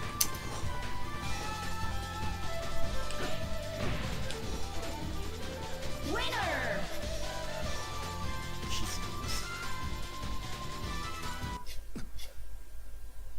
I think everyone's got the favourite system out there, and the games they collect for it. And I'll be going to have a bigger collection of one system than any other, maybe. Obviously, might be one that they've sort of become really attached to over the years, or something that got a lot of nostalgia for.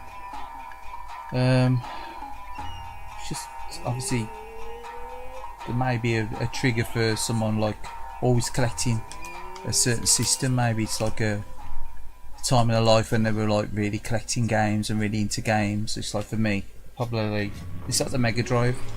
I've got a nice size collection. I mean, 30 games on the Mega Drive is. That's it, that's all I need in the Mega Drive. Anything else I'll play on a multi-cards or you know, clown cards or whatever. Same with the Neo Geo stuff now. I'm quite happy to have like 30 or so Neo CD games. Stuff that I got on MVS, majority of it. And then I got the AES. I think I got 15 and I've probably got about 18 MVS, something like that. So that's like covered most of the games that I'd want to play on the Neo Geo, and anything else I play on the clown card. And the same with the Mega Drive clown cards. Super Famicom, I've never really had a massive sort of attraction to the Super Famicom catalogue. The games I've got are probably all like the standard stuff like Axley, Super Mario World, you know, the usual suspects, and I feel like I'm quite happy with them as well, to be fair. I don't want any more than that like 16 or whatever games I've got on Super Famicom. Anything more than that sort of like be excess to me. There's games on there that I ain't played in ages, stuff like Super Girls and Ghosts.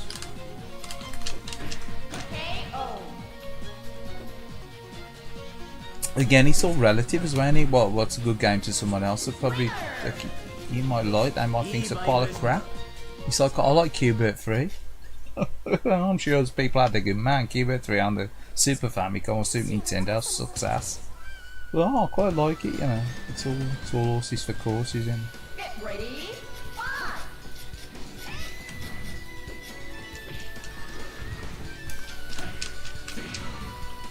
it's a game that I owned on import back when I had the Super Famicom, because I quite like the old Qbert going on.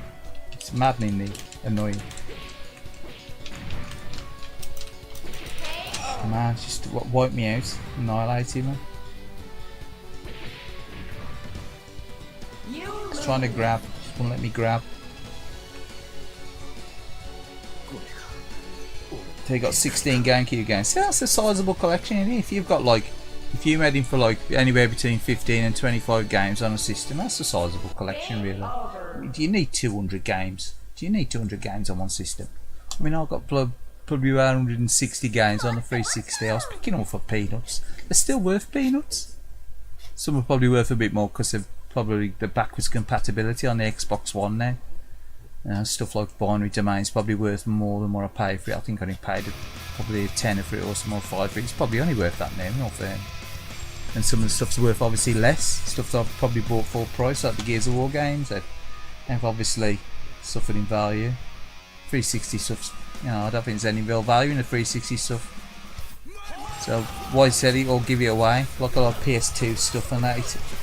There's some pricey stuff there, but there's some games that obviously you ain't going to get no value back for. Same, so what's the point in getting rid of them? You might as well keep them. If you pick them up cheap, keep them. You know, obviously if you're going to get money for them and you ain't fussed on them, sell them. Same with any collection. You ain't going to sell them be out of pocket, aren't you?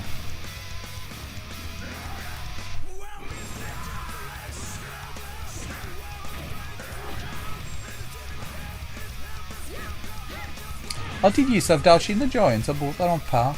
They didn't get a Western release, did it, apart from PAL? I think think it only got released in Japan, didn't it? And Europe. I'm pretty sure that one released in America, was it? That's why that's quite sought after. Because I think you do get American buyers buying that game. I'm sure you do. I don't think it got an American release somehow. Dash in the drawing.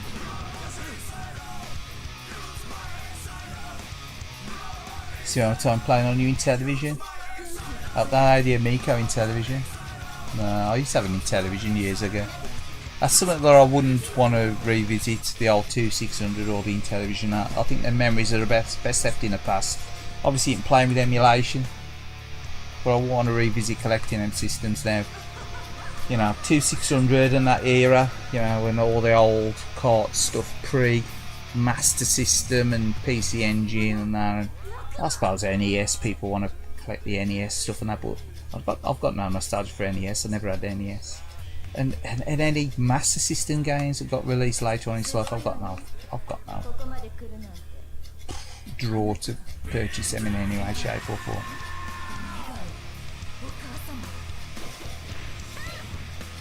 Like I say, I've said on my profile, YouTube profile, for me, retro gaming is very much a nostalgia thing. Don't get me wrong, I'll try these games. Like I'll play through emulation and try them out, and if there's any that I really did get drawn to, I probably would end up buying, but in all fairness, you generally find that these games released on systems later on in their life, and usually like a pale imitation of the games that was released during its heyday.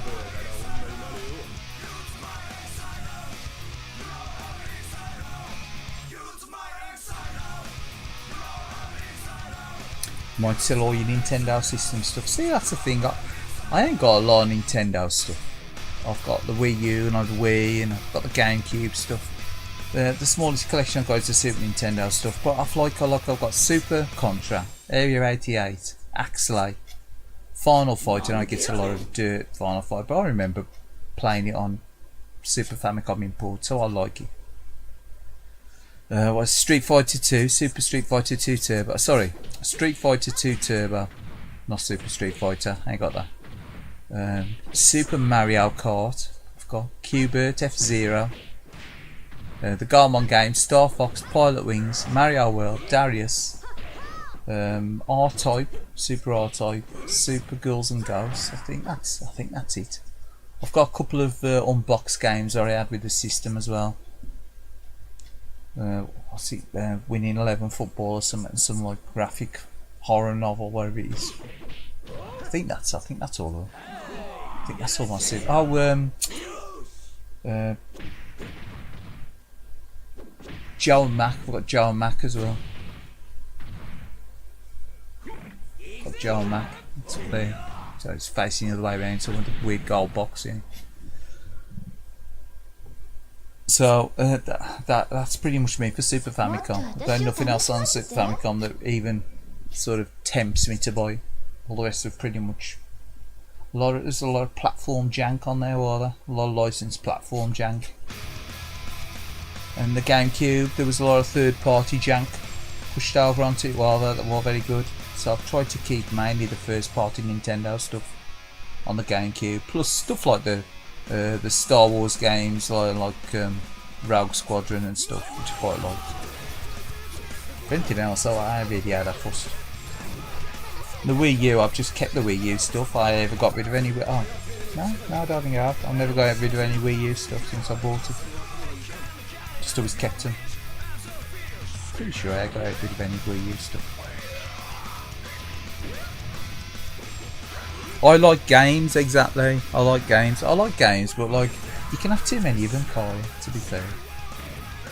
I've got stuff on the PS4 that I've bought from new, like in a sale, sealed, stuff like The Last Guardian, Horizon Zero Dawn. I bought the complete edition. Still ain't played them. I just ain't touched them. I played Uncharted 4 for the first couple of like missions, levels in it. In that awful first mission in Uncharted 4 Thief's End. That first mission's awful when he's in that, I like he's in that like home or whatever it is. He's going to get out of his home or whatever it is. That's boring stuff. did me. But I did carry on and play the mission or two after that. Seemed to get a little bit better. I never went back to. You know, stuff like that. I've had and never really played. Dark Souls 3, I thought I've got to finish Dark Souls 2. In Dark Souls 2, I've got to finish Dark Souls 1. I still ain't finished Dark Souls 1, so I got on to Dark Souls 2 or 3. Got on anything new, never played them. Same with the Yakuza games, I need to go back to the Yakuza games and do them in sequence. Need to go back to Yakuza 0, but obviously that's a game that you play offline.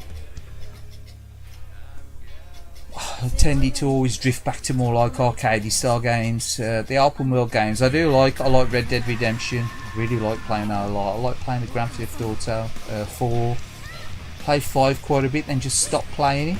I'd like to go back to playing that again. Just getting back into playing them again. See, I like modern games and old games. I think there is a limit to how many games you can own on system and enjoy. Depends if you're a gamer or a collector. Obviously collectors somewhat different, so.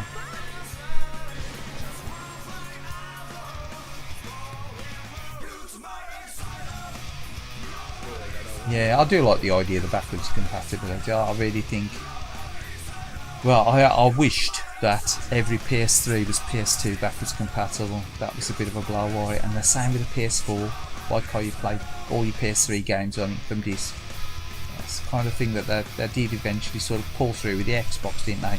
Even though the 360 compatibility, original Xbox compatibility on the 360 was really sketchy. Or that was just that was a bit of a mess, really, a lot of that.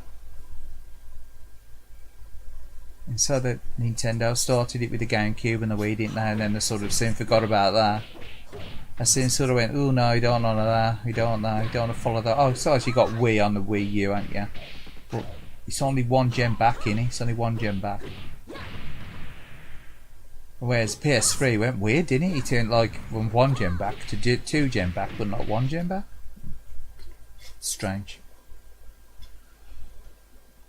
Well, anyway, I'm rabbiting on, and it's 12:15, and I want to clear off. So, cheers everyone for joining me on my my evening ramble. So, cheers Lou, cheers 8BS and K-Boy, cheers the great John Zoni, cheers Predator Gaming HD, Jay, cheers Neo Z for popping in. Popped in to say hello and then he went back down below. At least he popped in. We got Subliminal, obviously I mentioned Subliminal anti. We've got Gold Pain popped in to say hello as well. Yeah, no worries man, have a good one. Cheers Lou, cheers Johns, yeah, no worries. Thanks for dropping in. Thanks for listening to my mindless babble.